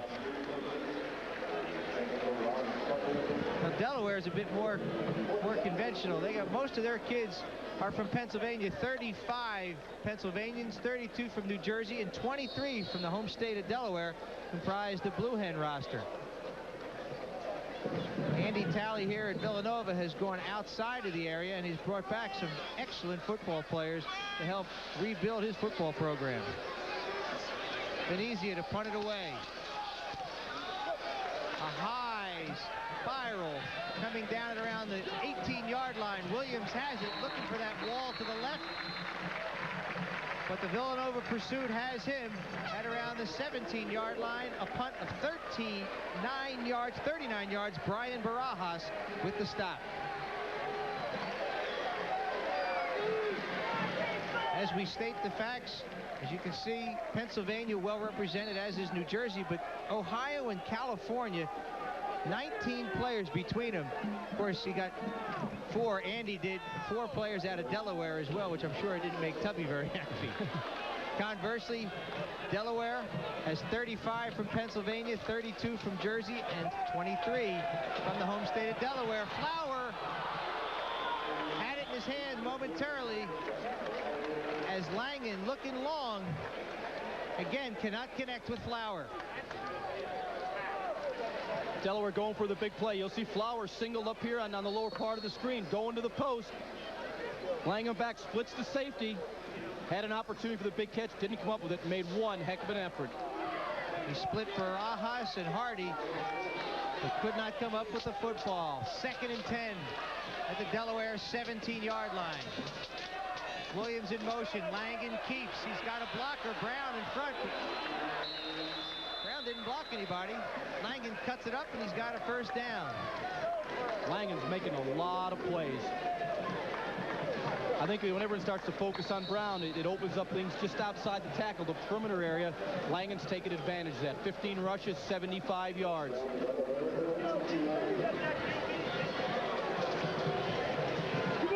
Delaware offense, more than 200 yards on the ground thus far this afternoon. Still plenty of time to go. Langen for his tight end, Rob Higbee. He pulls it down. And it looks like it might be good for another first down.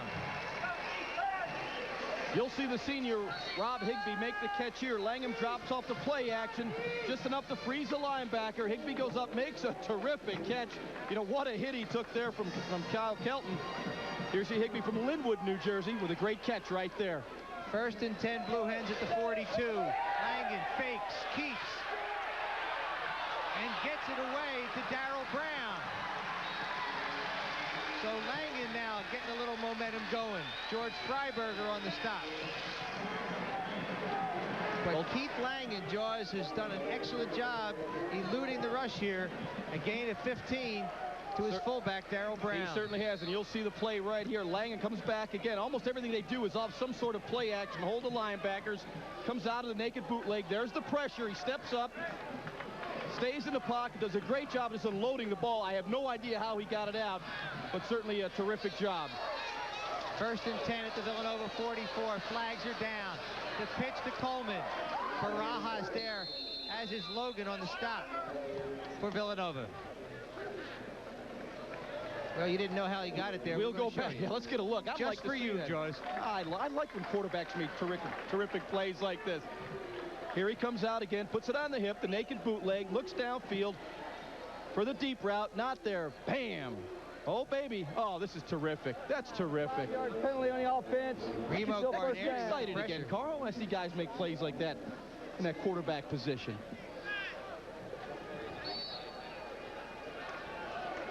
Ball brought back to midfield. Now 1st and 15 for Delaware. Delaware has been penalized 5 times for a total of 38 yards.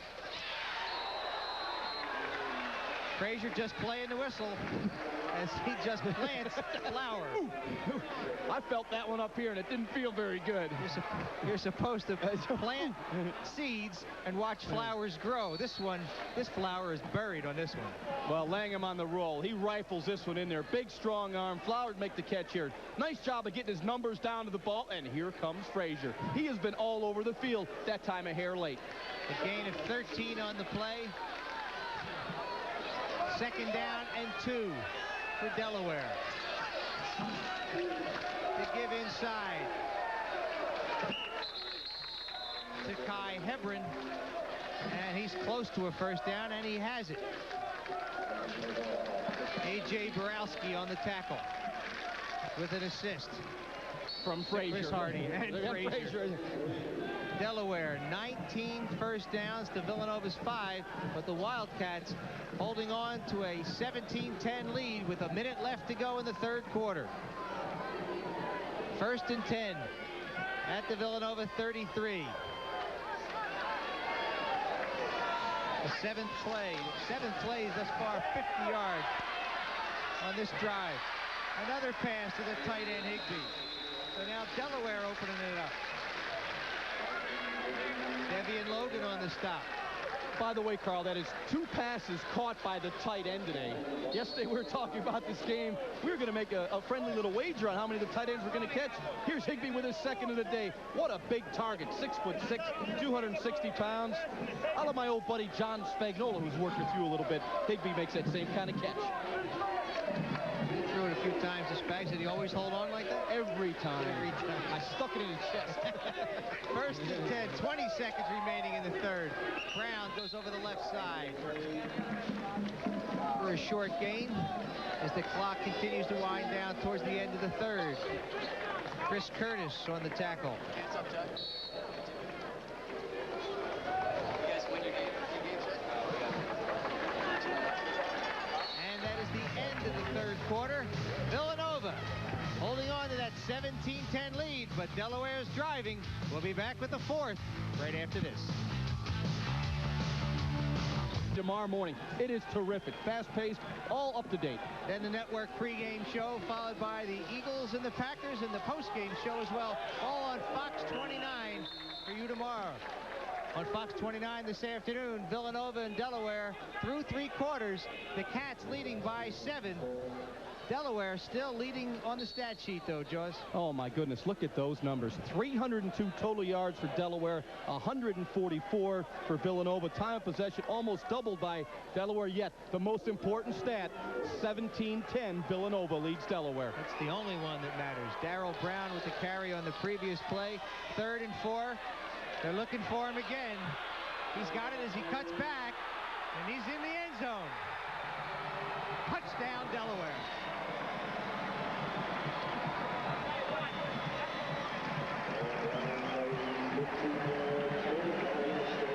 That is a fullback at 246, 56 pounds, whatever he is, listed at 240. They got him at 256. Gets out on the perimeter. Look at his cutback move. A guy 256 pounds. Don't get in my way, baby, because I'm going to the end zone, and he does. Daryl Brown. Well, let's see. Delaware's going to go for the tie here. Tyrone Frazier tried to get in his way, but Brown ran through the tackle. At this point after, we could have a tie ball game. And it is good. Sean Leach ties it up. Daryl Brown gave him the touchdown to bring him even. We'll get a look at the play that tied it up. Here you see Langen come out in the option. Kind of surprising, the quick pitch out to Brown. He's usually the belly guy. Cuts back inside off the hit of Frazier into the end zone. Great block by Lynn Pine to spring him to Villanova 17, Delaware 17, 14:20 to remain here in the fourth. 10 plays, 83 yards, time of possession. Quick, huh, for Delaware, 4 minutes and 3 seconds. Daryl Brown takes it in from 15 yards out. We've got ourselves a tie ball game. Sean Leach kicks it away. Kyle Hilton with a head of steam up to the 25 and no further. All right, Jaws, here we go. The Yankee Conference plays overtime, one of a relative few conferences in the country. You're going to explain it. Well, number one, it's not sudden death. Each team will get a chance to score. They'll get the ball at the 25-yard line, which is really the difference. Each team will get one timeout. Now, if the team scores first, hey, if they get a field goal, touchdown, or whatever, the other team will get a chance to come back and tie the game, and we may go to a second overtime period. There has been one game here at Villanova. There were 6 overtimes. A little too confusing for me. Let's see somebody win it here outright. And Villanova trying to do it. The pass from Marquez to Dalton has a first down. Boy, Marquez did a terrific job there, stepping up in the pocket, delivering a perfect strike out to Dalton on the sideline. You'll see it right here. Marquez pulling out for center with the fake. The Sifford sets up nicely with the pressure. Perfect throw right on the numbers to Dalton. First down. Josh Dalton, whose nickname is Forrest Gump. Why, you ask? Because he can just remember that scene in the movie where Forrest Gump runs onto the field at Alabama and just runs past everybody. Well, Josh Dalton is the fastest guy on the Villanova team. Right. Offense, 5-yard penalty. I like this inside stuff, you know. It's a combination of the Villanova coaches and Bill Wine helping us with that. Here you see Roz jump a little bit. They're getting a little antsy, but at least they want to come off the ball. Villanova now penalized 4 times for 20 yards. 1st and 15 for the Wildcats. Withelder in motion to the top of your screen. They give us the Cal set. Isolated, fumbles the ball, and it's a live football, and Delaware has it. Anthony Calset fumbles it away to Kenny Bailey. And Delaware has the football in Villanova territory. His 2nd fumble of the game, his 4th of the year. Calset, they're featured back, but there was some trepidation on the part of the Villanova staff whether or not he would hold on to the football if given it as often as they hope to. Well, you can't turn the football over. When you get in traffic like that, you got to wrap it up with 2 hands. If Kenny Bailey could stay in bounds, he would score on that play. But Calset's got to wrap the ball up when you get in traffic. The turnovers are even, the score is even. 17-17 here in the 4th quarter. Langen has the football. Langen pitches, and Coleman runs out of space to move. Norman Coleman, the pitch man. Excellent control there by Langen. Got it off at the very latest moment he could, and Norman Coleman takes it deep. We talked about Langen earlier taking control of this game, and here's a good example of how he's doing it. Really stretches the defense to the last second, makes the pitch. You can't do any better than that. This guy is really taking the game over. The defense is keying on Brown. Langen's making the plays. Now watch the bottom of your screen. That's the wide side. Coming back again, this is Williams. As they come down, the pitch to Williams coming to the bottom of your screen. As he cuts back, he fumbles the ball, and Mark Baker falls on top of it. Baker with his 2nd big play of this football game. We got a wild one here, Carl.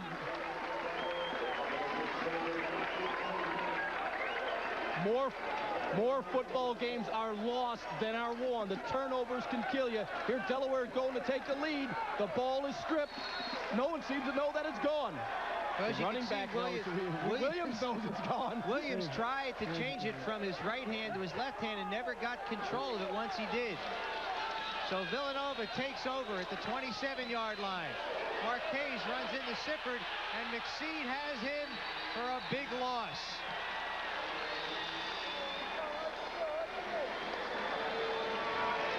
As you can hear the crowd getting into it from both sides here at Villanova Stadium. To our left, you can see the Wildcat and the Blue Hen mascots first fighting, now dancing together with the cheerleaders. Well, just a mix-up in the backfield there between Sifford and Marquez, and it obviously hurt him badly. A 10-yard loss on the play. Again, you got your backup quarterback in there now. Guys that probably have not gotten a lot of work together. You're going to have breakdowns like that. There are breakdowns and there are turnovers. There's times out. But it's a lot of fun watching this game here today. With the score, Villanova 17, Delaware 17. 13 minutes, 2 seconds remaining here at Villanova Stadium. 17-17. Delaware and Villanova. 13:02 remaining here. 2nd and 20 for the Wildcats. Marquez steps up. Has Carter, and he had Finneran as well. Brian Finneran was open about 8 yards deeper than that. I'm not sure Marquez threw to Carter. Well, Carter coming underneath. They had Finneran going down through the middle clearing. You see him right here. Then Carter comes underneath. Just a little bit out of his reach at 5'8". Finneran may have had it, but that's the one you got to hit. They did a nice job. Finneran coming under to clear that out. Carter coming back underneath. Marquez needed to hit that one. Good design of the play, poor execution. 3rd down for Villanova, just 3 of 10 thus far. They need one here to keep it going. Trips receivers to the left. Marquez in the pocket. Has Finneran, but it's intercepted by Lenz. Sean Lenz still on his feet. Brought down from behind. Another turnover. Delaware takes over at the Villanova 20. Sean Lenz, the sophomore out of CB East. 19 tackles last week against William & Mary. An interception today against Villanova. We'll see Marquez drop in the pocket here out of the shotgun. Good pass protection. Tries to force the ball down the field. You can see Lenz with a great drop underneath Finneran deep down the field, knowing it's 3rd and 20 yards to go. Lenz does a terrific job of undercutting the receiver. This is fine linebacker play. Not a real smart decision by Marquez. When you get that linebacker that deep, take the receiver underneath. Hey, if you don't get the first down, punt it, but don't give him the turnover. Oh, there are those mascots again. Just having so much fun along the sidelines.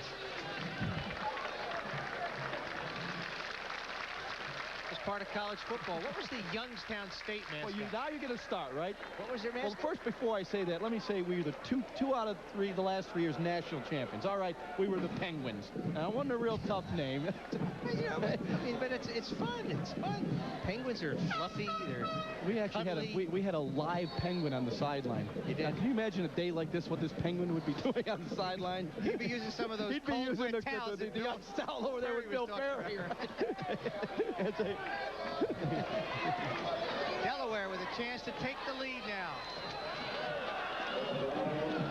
Daryl Brown goes through the middle for a gain of about 2. That Villanova defense has to step up now. Chris Curtis and Andy Cobaugh did on that play. A gain of about 2. 2nd and 8 for Delaware. Daryl Brown up to 133 yards now. Still 12 minutes and 15 seconds remain here at Villanova. Delaware led early. Villanova took the lead. Now we're tied. Langen, pressure from behind. Mark Baker comes and gets him for a loss of about 3. Well, on that play, you would think the Villanova defense was in the Delaware huddle. They total disrespect for Daryl Brown coming up the middle. You see, really, no one bites on the fake to him, and here comes the pursuit. 3, 4, 5 Delaware defenders. Great job of stretching the field. Pretty good job of scouting, too, because they saw the off-guard Shannon Trossel pull. And that's probably a key for those linebackers to stay home. Well, Dan McNeil felt that he had a good game plan for this defense. There were some keys that they could follow that would be efficient, but Delaware always crosses you up. 3rd and 11. The fake to Brown. He's got Courtney Batts, open in the end zone. One-on-one coverage. Courtney Batts wins it. And Villanova now trails after that 21-yard reception by freshman Courtney Batts out of Penn Charter High School. The Interact Player of the Year a couple of years ago. Well, he beat Curtis Dunaway. We got a good angle of this one. You see Langen on the fake, sets in the pocket, has the one-on-one coverage to Bat. Great throw right on the numbers. Beats the one-on-one coverage. The coverage wasn't bad. The throw was perfect. Sean Leach now after Courtney Batts and Keith Langen have combined to put Delaware ahead. Leach with the point after. Delaware 24, Villanova 17 with 11:21 remaining. Don't go anywhere yet. Blue Hens of Delaware have scored the last 17 unanswered. They now lead it 24-17. Here's the last contribution to that. You'll see Langen with the play fake to Brown. Sets that play fake, holds the linebackers, allows you to get the single coverage. The throw is right on the money to Batts for the touchdown. Langen hangs in the pocket, does a nice job, but it's the constant pounding of Brown up the middle that allows you to get that single coverage. There they were finally able to take advantage of it. I'm talking about Delaware. And in all fairness, as you suggested earlier, George, Dunaway not in bad shape. The ball was just laid out there perfectly. Very good position. You can't ask a cornerback to cover a wide receiver all over the field. But you don't get that linebacker help underneath, it makes it very difficult. But the linebackers are keying on Brown. Leach kicks it away. This is Petrillo, Pete Petrillo. That's the best field position they've had to work with. Villanova here as Kenny Bailey makes the stop. Off a kickoff return. Villanova will put it into play at their own 36-yard line, trailing by 7. I'm Carl Churkin along with Ron Jaworski and Bill Perry here at Villanova Stadium as Andy Talley and the Villanova Wildcats had the lead at 17-7. But again, 17 unanswered points. Petrillo with a 30-yard return. Marquez to throw. Out to Calcett, so they get him involved quickly after he fumbled it away. Yeah, Calcett has been kind of a non-factor today, and we all thought that he would be one of the keys. He hasn't been getting the ball much on the running game. They've got it to him a couple times on the perimeter of the passing game. The fumble he had earlier obviously hurt Villanova. A gain of 5 on that pass completion. Marquez to Calcett. Darrell Green on the tackle. I like the play call, though, on first down. Finneran was open over the middle, but he took the positive play. 2nd and 5 for Villanova. Marquez rolling. He has Dalton. I want you to take a look. Darrell Green on the coverage. I want you to take a look on the next play. Number 20, Kenny Bailey, the free safety for Delaware, is a good 15, 18 yards deep. And it's hard to throw long against that. On that play there, he had Calcett in the flat. That time he elected to go to Dalton on the corner route coming out of the slot. Tough throw when you're on the run to be accurate with that kind of that throw to the deep sideline. The two safeties a full 15 yards deep. 3rd and 5. Villanova trying to go long. He's got a man open. That's Carter. No flags on the play. First down for Villanova. Well, he beat number 24, Mike Sy. One-on-one coverage, so the safeties, as deep as they were, well, they weren't there. Carl, they're in a too-deep zone, and you'll see it from what the quarterback's looking at right here. Those safeties have to cover the whole wide side of the field. Villanova runs the receiver down the middle. That opens up the flank. There's the guy. You got that safety. Can't cover both of them.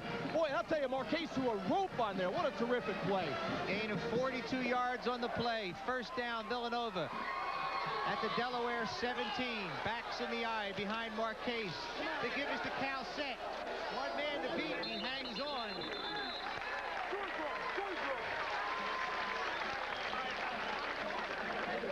Dennis Schlum out of Richboro, Pennsylvania, my neck of the woods. from Bucks County. Dennis makes the stop on Anthony Calcett, who carries him for 5 yards, and it's 2nd and 5.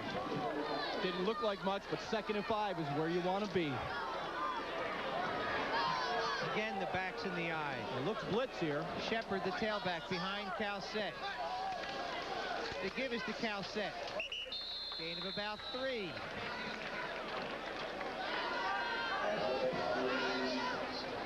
That'll bring up a 3rd and about 2 or 3. Let's check the spot. Just about 2. 3rd and 2 for Andy Talley. Look at that. A lot of time, Andy. A lot of time the left. face on that was. 3rd and 2. The give is to Calcett. Big hole to the right side. Touchdown, Villanova.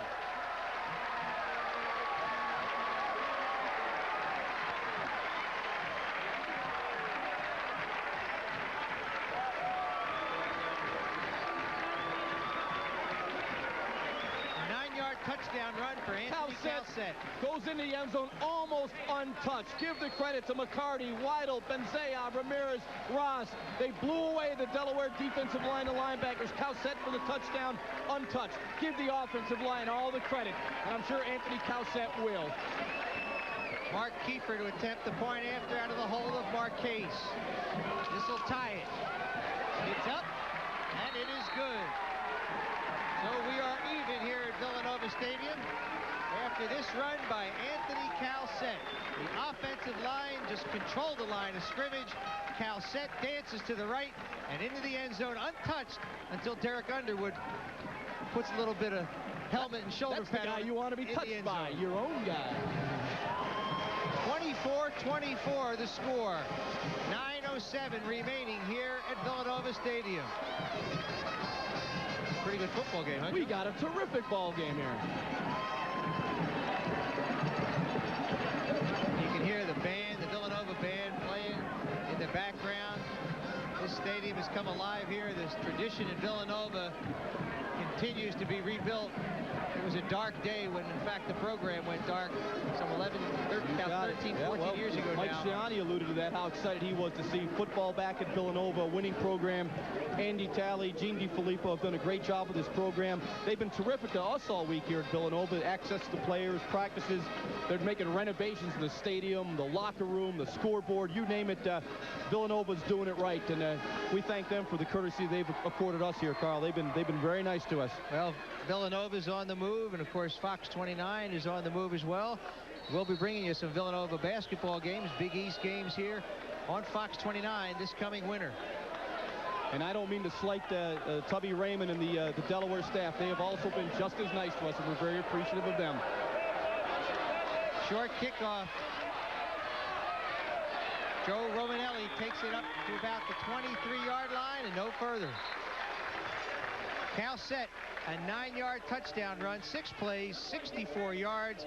Time of possession, 2 minutes, 14 seconds. The key play, Marquez to Carter, 42 yards. And, of course, Petrillo set it up with that 30-yard kickoff return.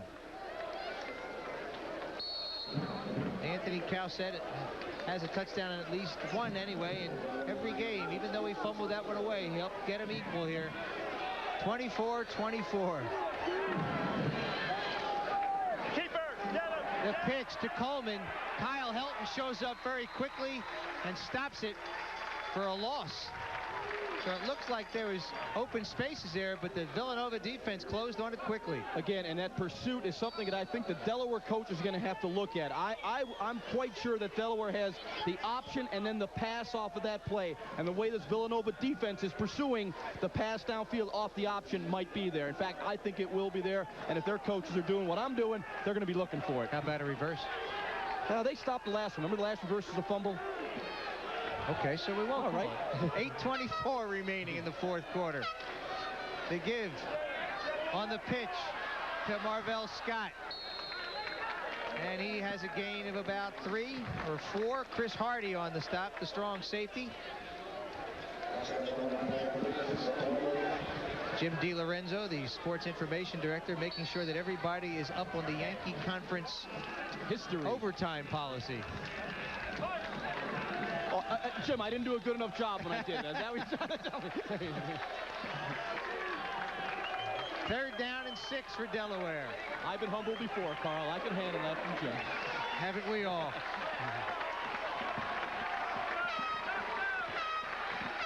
Trips to the right side. Whistle. Flag on the play.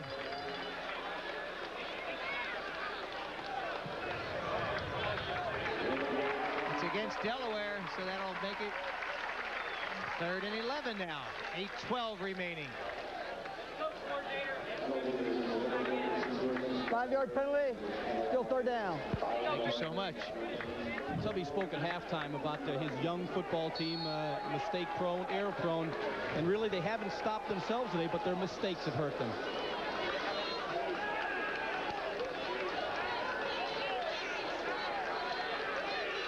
Ty Hebron brings in the play. 3rd and down for Delaware. 3rd and 11. Baker with some pressure. Langan throws it out to Batts. And Hardy comes over and makes the stop. Chris Hardy reacts very, very quickly and makes the tackle on Courtney Batts. So Delaware will have to kick it away. 1st down. Nice stop. For this entire Villanova secondary, Hilton, Logan, Hardy, Dunaway, they all, and Barajas too plays a lot. They come up very, very strong. They're very active.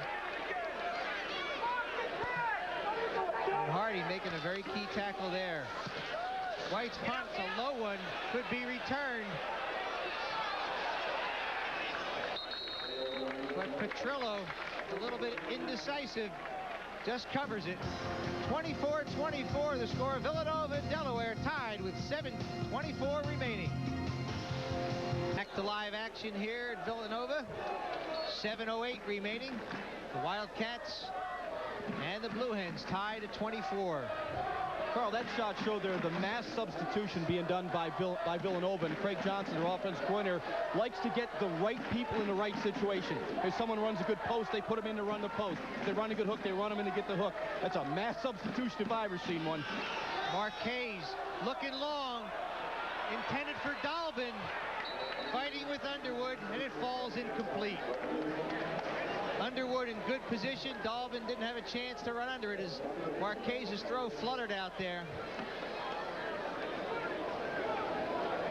Now you'll see the end of this play. That ball is, as we used to call them, a wounded duck. It's just fluttering down, throwing into the wind a little late with the throw. Dalton made a heck of an effort to try to make the catch.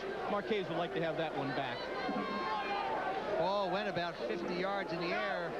Needed to go about 60, though. Let Dalton run under it. But I've had some ugly touchdown passes like that. The ends justify the means. Shepard with a little pitch from Marquez and a 1st down for Villanova. In all fairness, we're talking about Marquez's pass fluttering out there. He is the backup. He gets less repetitions during the course of the week. And he's done a terrific job. Done a good job. You'll see him right here. I mean, this is the 3rd and 6. He's patient in the pocket. Goes his check down man Shepard. Does a terrific job of avoiding the first tackler, picking up the 1st down. Marquez made that play happen. A lot of poise and presence in the pocket. He learned from his mistake earlier, forcing the ball. Even Andy's happy. He's not smiling yet, though. Marquez with a quick drop intended for Finneran. Finneran made a great grab with one hand, brings it in. The freshman with a one-hand grab, Brian Finneran. Remember that name, folks. This kid is going to be an excellent receiver. A 27-yard connection from Marquez to Finneran. Folks, you got to look at this. Look at this catch by Finneran. One hand, 1 foot in bounds. Incredible. This is a freshman, folks. And yesterday at practice, we were watching. They do a one-handed catching drill. Now we know why they do it. Finneran, one-handed, 1 foot in bounds. All you need in collegiate football. Look at that. That's one for the highlight film. To give to Cal Set. 5:55 remaining. Andrew on the tackle. gain of just 1, maybe 2. 2nd and 8 for the Wildcats. Another first down, and they should be in field goal territory for Kiefer. Slot to the right. Marquez rolling right. Has Petrillo down to the 20-yard line. Burrell Green on the stop. 5:25 remaining. Tubby Raymond trying to figure out how to stop the Villanova offense. Tubby looks a little concerned right now. This has been a very effective drive by Villanova, mixing up the run and the pass as well as the play action. He's got Delaware on the ropes a little bit right now. Does Craig Johnson and the Villanova defense. 1st and 10. Backs in the eye behind Marquez. Slot to the left. The give is to Calcett. Calcett has his helmet stripped off. Flag comes in. Anthony Calcett quickly over the left side. A gain of about 10. But we'll find out what the penalty is. Could tack some more yardage onto that as well. Kingsbury, Russ Kingsbury, the reserve fullback, just tossed his helmet to Calcett. Calcett has great vision. Bounces outside of the play designed to hit over the guard. Face mask, 5-yard penalty, added on to the end of the run. First down. Watch Kenny Bailey, number 20, come into your screen.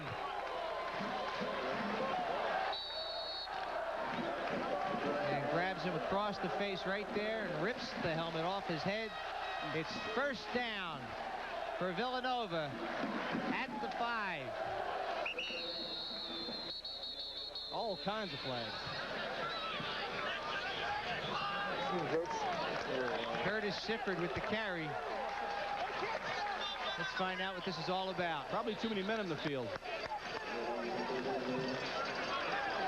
When those flags come from the back, Judge, see, they can count to 12 them guys out there. Those officials are really good. They must have gone to Youngstown. Oh, absolutely. Tubby Raymond has a young football team. They went to the quarterfinals in 1AA last year. Some thrilling games, a 49-48 game against Montana, I think it was. Defense had 12 men on the field. Penalized from the end of the run, half the distance. Repeat first down. Tubby Raymond is trying to not necessarily rebuild, but retool on the go. He's got some pretty good football players, guys he think will be a lot better come October. Well, when you play your arch rival, they better be ready. You got it. I think Andy might says it on the schedule. Andy might be happy he got him early.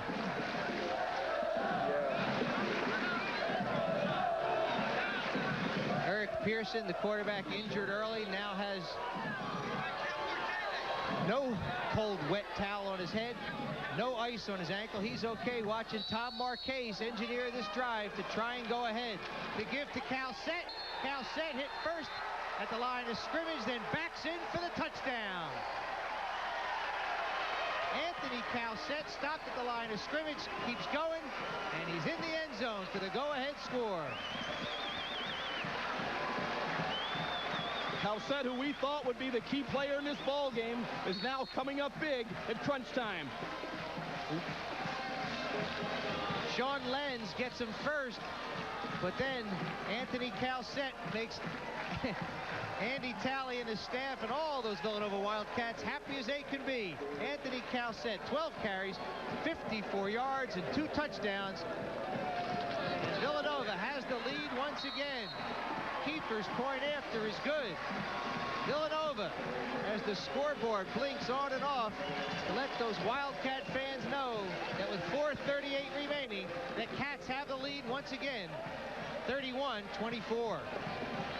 Carl, I know the people in Delaware Valley are big professional football fans, but after watching this game, I tell you, you're not going to get much better quality of football, exciting football, hard-hitting, fans into the ball game. Boy, when you get a chance, go out and support Villanova, go out and support Delaware. They're 2 terrific teams, well-coached, 2 terrific programs. I'm excited just being part of this broadcast.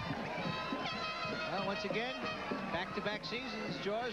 You've been a part of this broadcast. Happy to have you part of the team. Man, I'm getting pumped, you know.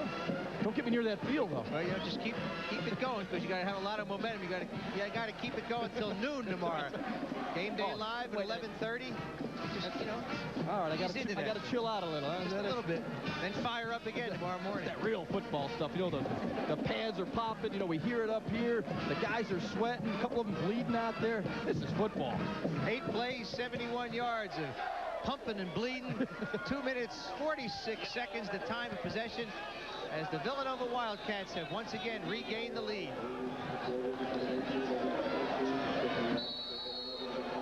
This is kicker speed. You know, they alter the height of the Can't do that anymore in the National Football League. They've limited to 1 inch, so you can't get that hang time. But the collegians can still do it, and there's good hang time. Uses that bigger tee, gets it down to the 5. Pretty good hang time. This is Williams. That was Williams. And he stopped short of the 25-yard line. Brian Barajas on the tackle of number 3, Pat.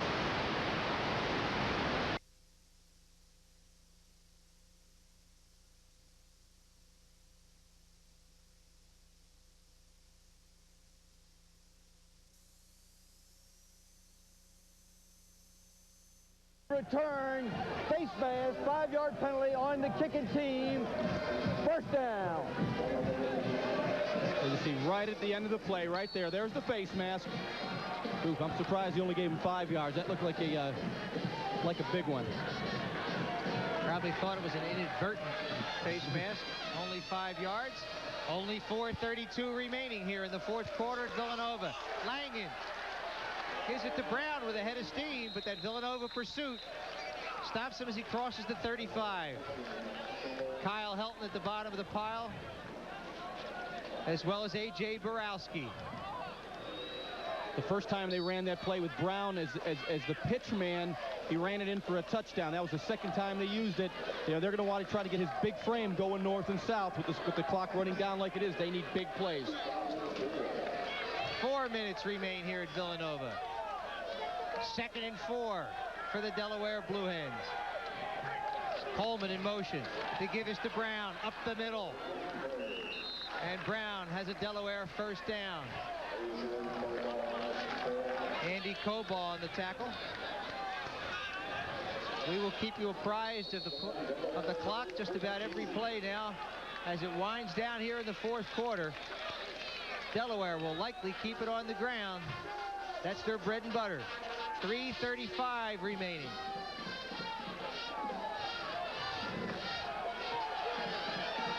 Just when you say that, they'll probably throw a pass now, right? 1st and 10, Delaware at the 42. Langen with the option. He picked the wrong option. He tosses it back to Coleman and Tyrone Frazier there to make the stop. The clock is now Delaware's biggest enemy. They can't look for those 5-yard plays and one of those long drives. And you got 3 minutes left in the ball game. You got to start getting the ball down the field. They need a touchdown to tie or have a chance to go for 2 and win. A loss of 2 on the play. 2nd down and 12. 2:53 remain.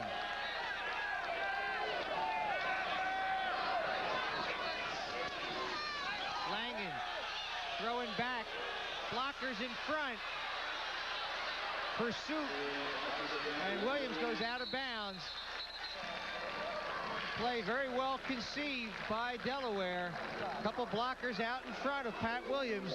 Chris Hardy again with excellent pursuit for Villanova. Carl, you said it, a well-designed play. Off the play action fake, rolled his left, Langen does. Got Williams set up the screen nicely. This was real close to breaking. Flower with a nice block to help seal it off. Villanova coaches over there to try and help the referees. Oh, they sure were. 2:37 remaining here.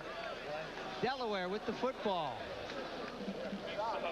The Delaware offense, the wing tee, is magnificent by design. As a defense, you see so many different looks. They force you to defend the whole field. As we've seen throughout this game, they roll left, they come right, they roll right, they come left, they trap the middle, they draw, they shovel pass. I mean, they have the complete package within his offense. You see, Keith Langen has thrown the ball pretty well today, 7 of 15, 88 yards and 1 touchdown. He has also ran the ball very efficiently. 2nd down and 3.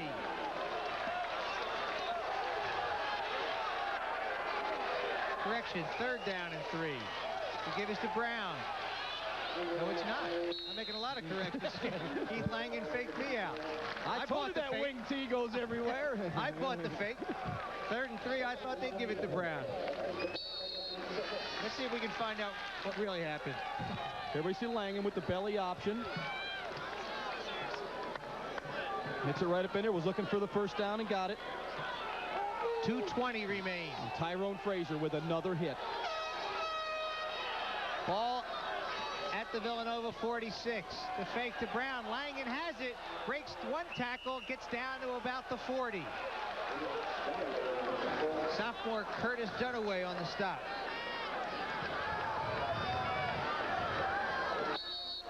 Here you see Langen. The belly fake.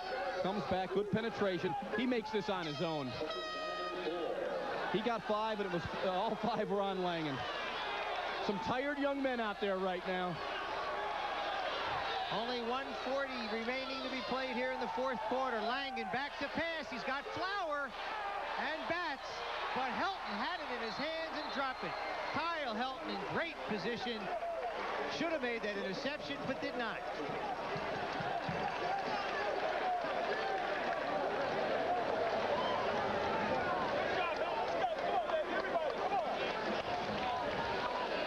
From the end zone, we see Langen coming back. It's a very slow developing play. They're running the streak down the sideline, and then a corner pattern by the inside receiver, Flower. He falls down. It's kind of the alley-oop play. Good position by the Villanova secondary. The 8th play of this drive is a 3rd down and 4 for Delaware. Brown takes it up the middle. Villanova's defensive guys holding on to Daryl Brown as the ball gets down inside the 35 with 1:28 remaining. Greg Ziegler credited with that tackle.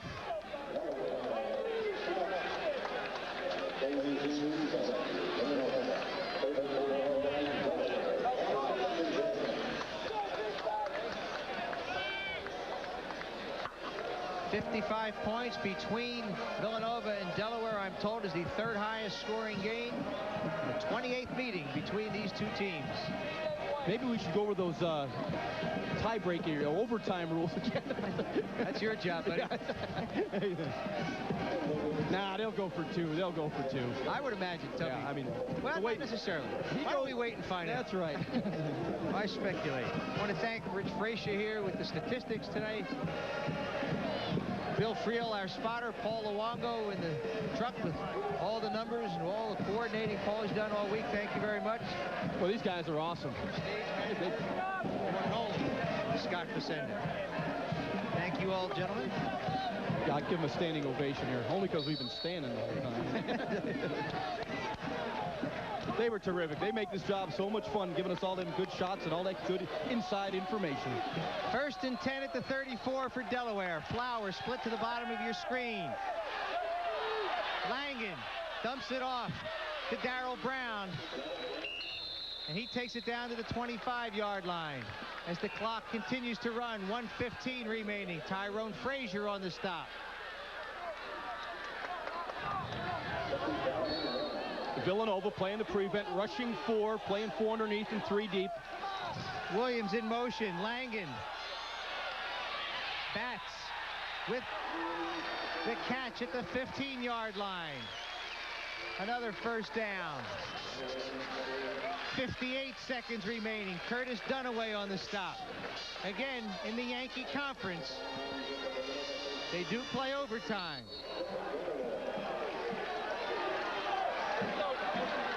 We will unravel the very complicated overtime scenario for you if we get that far. 58 seconds remaining. Ball on the 15-yard line. Batts and Flower split to the right. The pass for Coleman, and he stumbles into the end zone. Touchdown, Delaware. Tubby goes for 2. Let's see it. That's my call right now. He plays to win. Let's see what happens. Well, it looked like Villanova blew the coverage. You can't leave a guy open in the flat like that on the 15-yard line with the game on the line.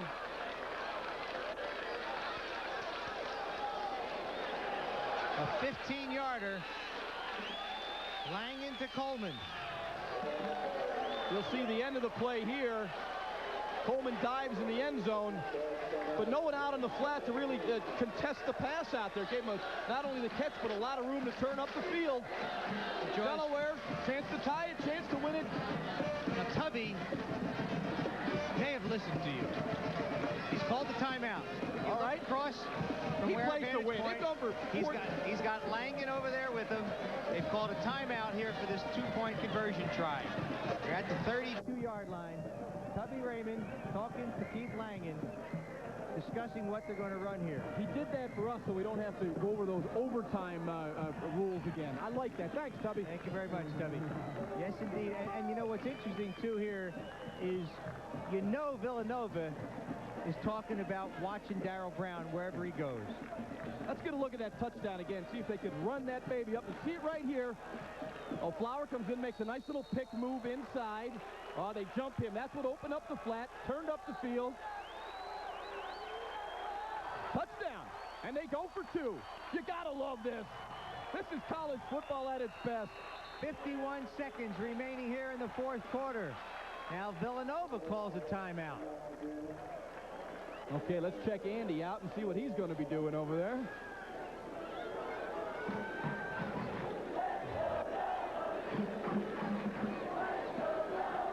Three yards. One play will determine 59 minutes and 9 seconds of terrific football. This is a big play for Villanova in as much as it's their first Yankee Conference game. They'll have a lot of momentum. If they win, they'd be 3-0.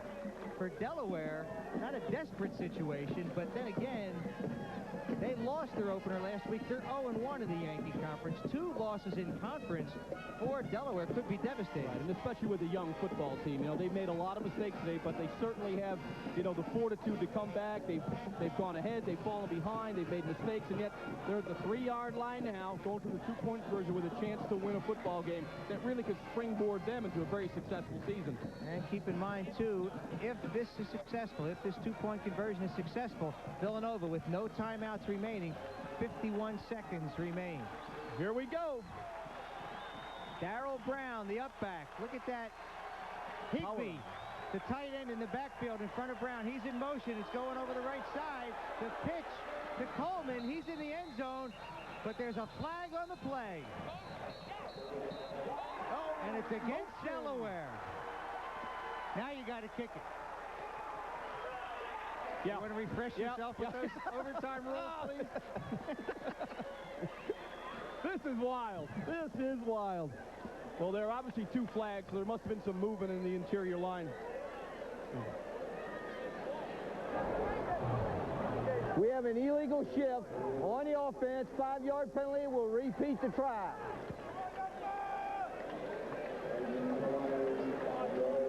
Oh, there you go. Two men in motion. The tailback kind of left a little early. I can't see the number. Who's in there? The tailback Coleman. for Delaware. Coleman was stacked up behind Brown, and in front of him was Higbee, the tight end. It was Coleman that moved. The tight end, you could have one player moving, and it was the tight end. But Coleman moved a little bit too soon, and the call was correct. Well, I do believe Sean Leach should be coming in. Tubby wants an explanation. Delaware has been penalized 9 times for 56 yards, but those last 5, the most crucial of this ball game. They go from a win to a tie. No question that he moved. No, yeah, Tubby was concerned, wanted it to be explained to him, but he will look at the film and review that and say, no question, Coleman was in motion, which put 2 players in motion. 5-yard penalty. Here's was a clutch kick, Jaws, for a freshman. A true freshman. 18-year-old kid out of Ojai, California, Sean Leach. Snap is up. The kick is up and good. Oh, my. Low snap, partially blocked, but got it through. Ugly but effective. Nice job by backup quarterback Mike DiMartino to get it down. Deion Jackson with the tip, but the kick by Leach is good.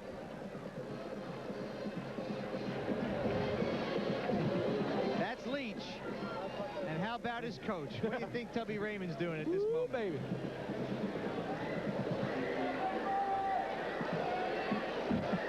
Wow. Gotta love it. Well, got to love it. Even if you're 67 years old, it's still exciting on Saturday afternoon. Well, this is one game he certainly will be remembered by Tubby. The last tie in the Villanova-Delaware series was in 1976. It was tied at 24, but that predated the Yankee Conference sudden death rules. Oh, do we have to do them sudden death rules? Not yet. 51 seconds. Where's Jim at? Where's Jim? Jim DiLorenzo, the sports information director, and Mike Blim. We thank them also from Villanova. For Scott Selheimer and all his folks down at Delaware, our thanks as well. 51 seconds to be played here in the fourth quarter. Villanova 31, Delaware 31. And a majority of this crowd on their feet.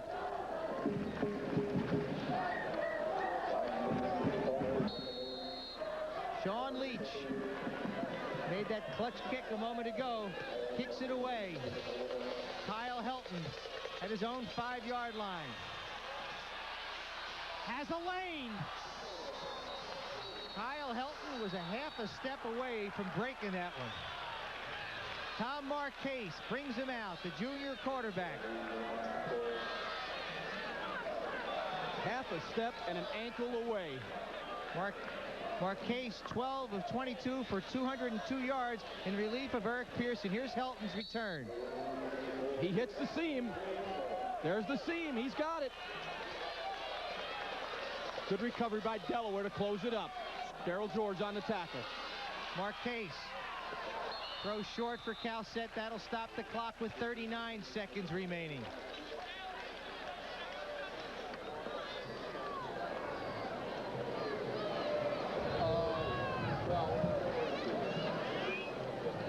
Villanova with no timeouts. They've got to move the ball quickly to at least get a field goal attempt. But the clock will stop on a first down. Well, we know that much. It's the overtime that's going to kill it. It's kind of like the shootout in soccer. That's right. That's what it is. Marcase looking for Carter. Underwood in great position. The ball in and out of the hands of Derek Underwood as Marcase is planted by Pat Mulhern.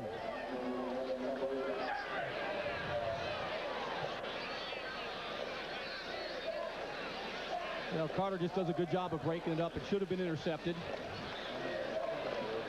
You would think if Villanova would take that shot, they'd be looking at the 6'5" wide receiver, Brian Finneran, to throw that alley-oop for.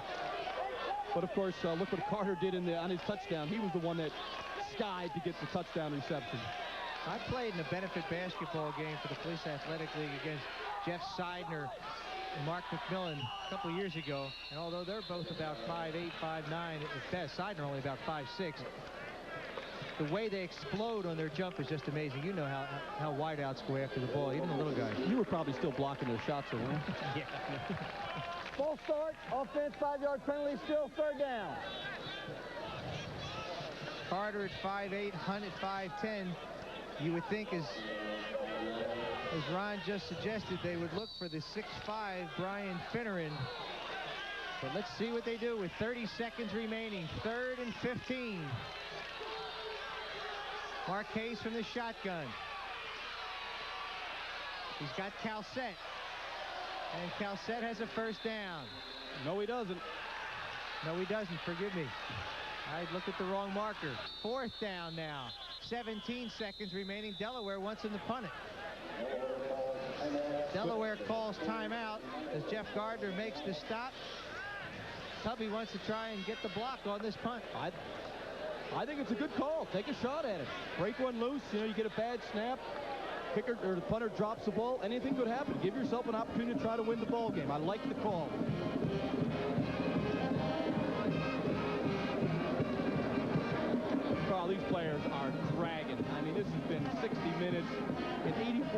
temperature, the humidity has got to be close to 100% by the looks of our shirts up here. It's got to be close to that. And yet they're still just get out there kicking butt. I mean, you got to respect the effort they put forth. And they got to go out there again. Yep, that's right. Clouds have covered over the stadium here. It's a little cooler than it was at game time, but moist. It is very, very humid here at Villanova. Frank Venezia, ironically from Delaware, from the Wilmington area, averaging 43 yards in his 5 punts today. Venezia had better get this one off. Kenny Bailey in single safety, not very far at all, because they're coming. Delaware has gotten close to Venezia, but they have not gotten a block yet today. Coball call signals. The snap is solid and back. The kick is away, and Bailey backs off away from the ball. Delaware maybe have time for one play. 5 seconds, 4 seconds, 3. Ball whistle dead with 2 seconds here in the 4th quarter. Outstanding discipline by Villanova, because if they would have touched that ball quicker, would have gave Delaware some more time on the clock. There's a team that's well coached on the little nuances of the game that sometimes could mean the difference between winning and losing. 43 yards on the kick by Venezia, no return. When we return, unless this is a touchdown, Ron will explain the Yankee Conference overtime policy. We'll have a coin toss to see who gets possession. And then overtime, as Delaware decides it's not worth the try. So as Jaws goes back to school to bone up on that Yankee Conference stuff. Here it is right here. This is the overtime policy. The team captains will be escorted to the center of the field. Okay. Keep working on it, Jaws. Villanova 31, Delaware 31. That's it for regulation, but we're coming back with overtime. Those Yankee Conference overtime rules. Ron Jaworski, take it away. You know, we've been here so long, I'm not sure what I'm going to say, but I do know one thing. When this game was kicked off, that tie was in style. Not anymore. We've been here a long time. We are going into overtime, and here are the conference overtime rules. Each team will get a shot at the 25-yard line. There is no sudden death, so the other team will get a chance to match that, tie it, or try for the win. We'll be seeing that in a minute, but right now, let's go down the field to Bill Perry. All right, thank you, Ron. I cheated a little bit. I listened into a Villanova team meeting. They said red zone, touchdown, end zone. But as you mentioned, if Delaware would get 3, Villanova would come back to 3, you know, they do it again. But if Delaware were to get 3, Villanova would get 7, it would be over. Villanova did say that if they win the flip, they are going to elect to be on defense initially, which I found interesting. Another thing the coach has said to him, he said, gentlemen, this is what we live for. Yeah, lucky them. Here's the coin toss. I'm going to call it. Now, the winner of the toss, he gets one of 3 options. Actually, 2 options. He can either go on offense, defense, or he can choose which end of the field we play. Whatever option that captain takes, the other one gets he gets his choice left. All right, visitors, who's going to call it? All right, you're going to call it. That's heads. That's tails. Call it in the air. Man called the heads. We've got a tails. You've won the toss. You want to be on defense. You want to be on defense. Yep. Gentlemen, that means you're going to be on offense, but you get to pick what end of the field we want to play. You want to play down here? All right. Now, you turn right here and face that goal. You guys are on defense, and you're here. So we have blue won the toss, and they elect to defend that goal. White will take the ball, first down. All right, here we go. Good game. Good second game, anyway. They played a pretty good football game. 31-31. Delaware and Villanova in the overtime. You just heard what went on during the coin toss. As Bill Perry told you, Villanova elected to play defense even though they won the toss. Daryl Brown called it. That's the one thing he's probably not done well all day. That's right. You know, I don't feel so bad after listening to that referee. He seemed a little bit confused on the overtime rule. So, but at least we got a little bit of a clarification. It's now showtime. This doesn't happen a lot. Delaware 1-3 in overtime. Last time was November 21st of 1987. Villanova 2-0 in overtime. In their history, they beat Boston U 31-24 in one overtime in 1988, and they beat UConn 41-35. That's that 6 overtime game in 1989. I saved the best for last, didn't I? There's that scissors play. Coleman's got a touchdown on the first play.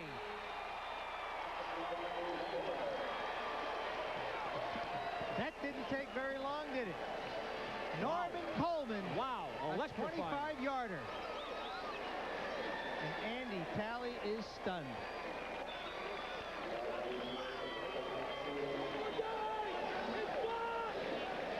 You'll see it right here. They run the scissors play. Total misdirection.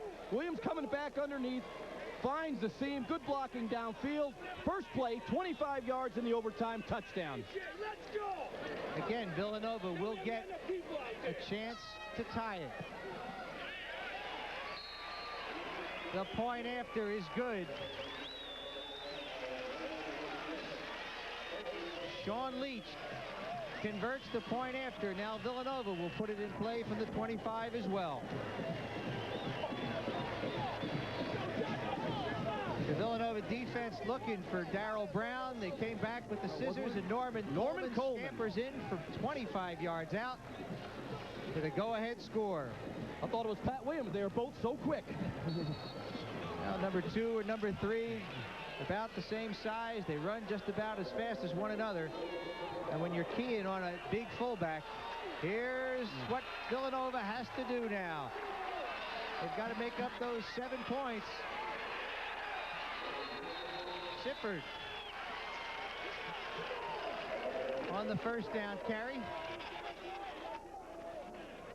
Shepard now replaces him. The Delaware defense stops him for no gain. Second down. And 10 to go at the 25. Villanova doesn't have to get in there right away. They can drive. They can get 2 first downs. Marquez to Finneran.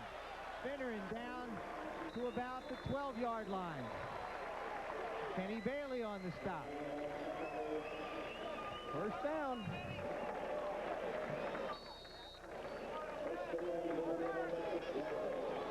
Brian Finneran, the freshman from California, 4 catches, 75 yards.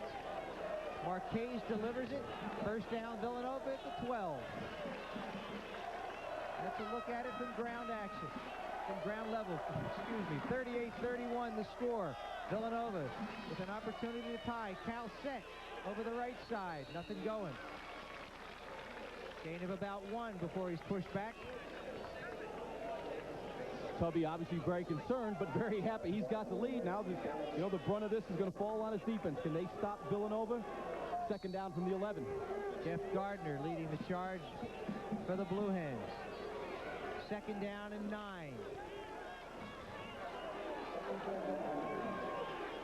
Dalton and Finneran split to the bottom of your screen. Numbers 22 and 25. Marquez to Carter. Had it in his hands, but couldn't bring it down.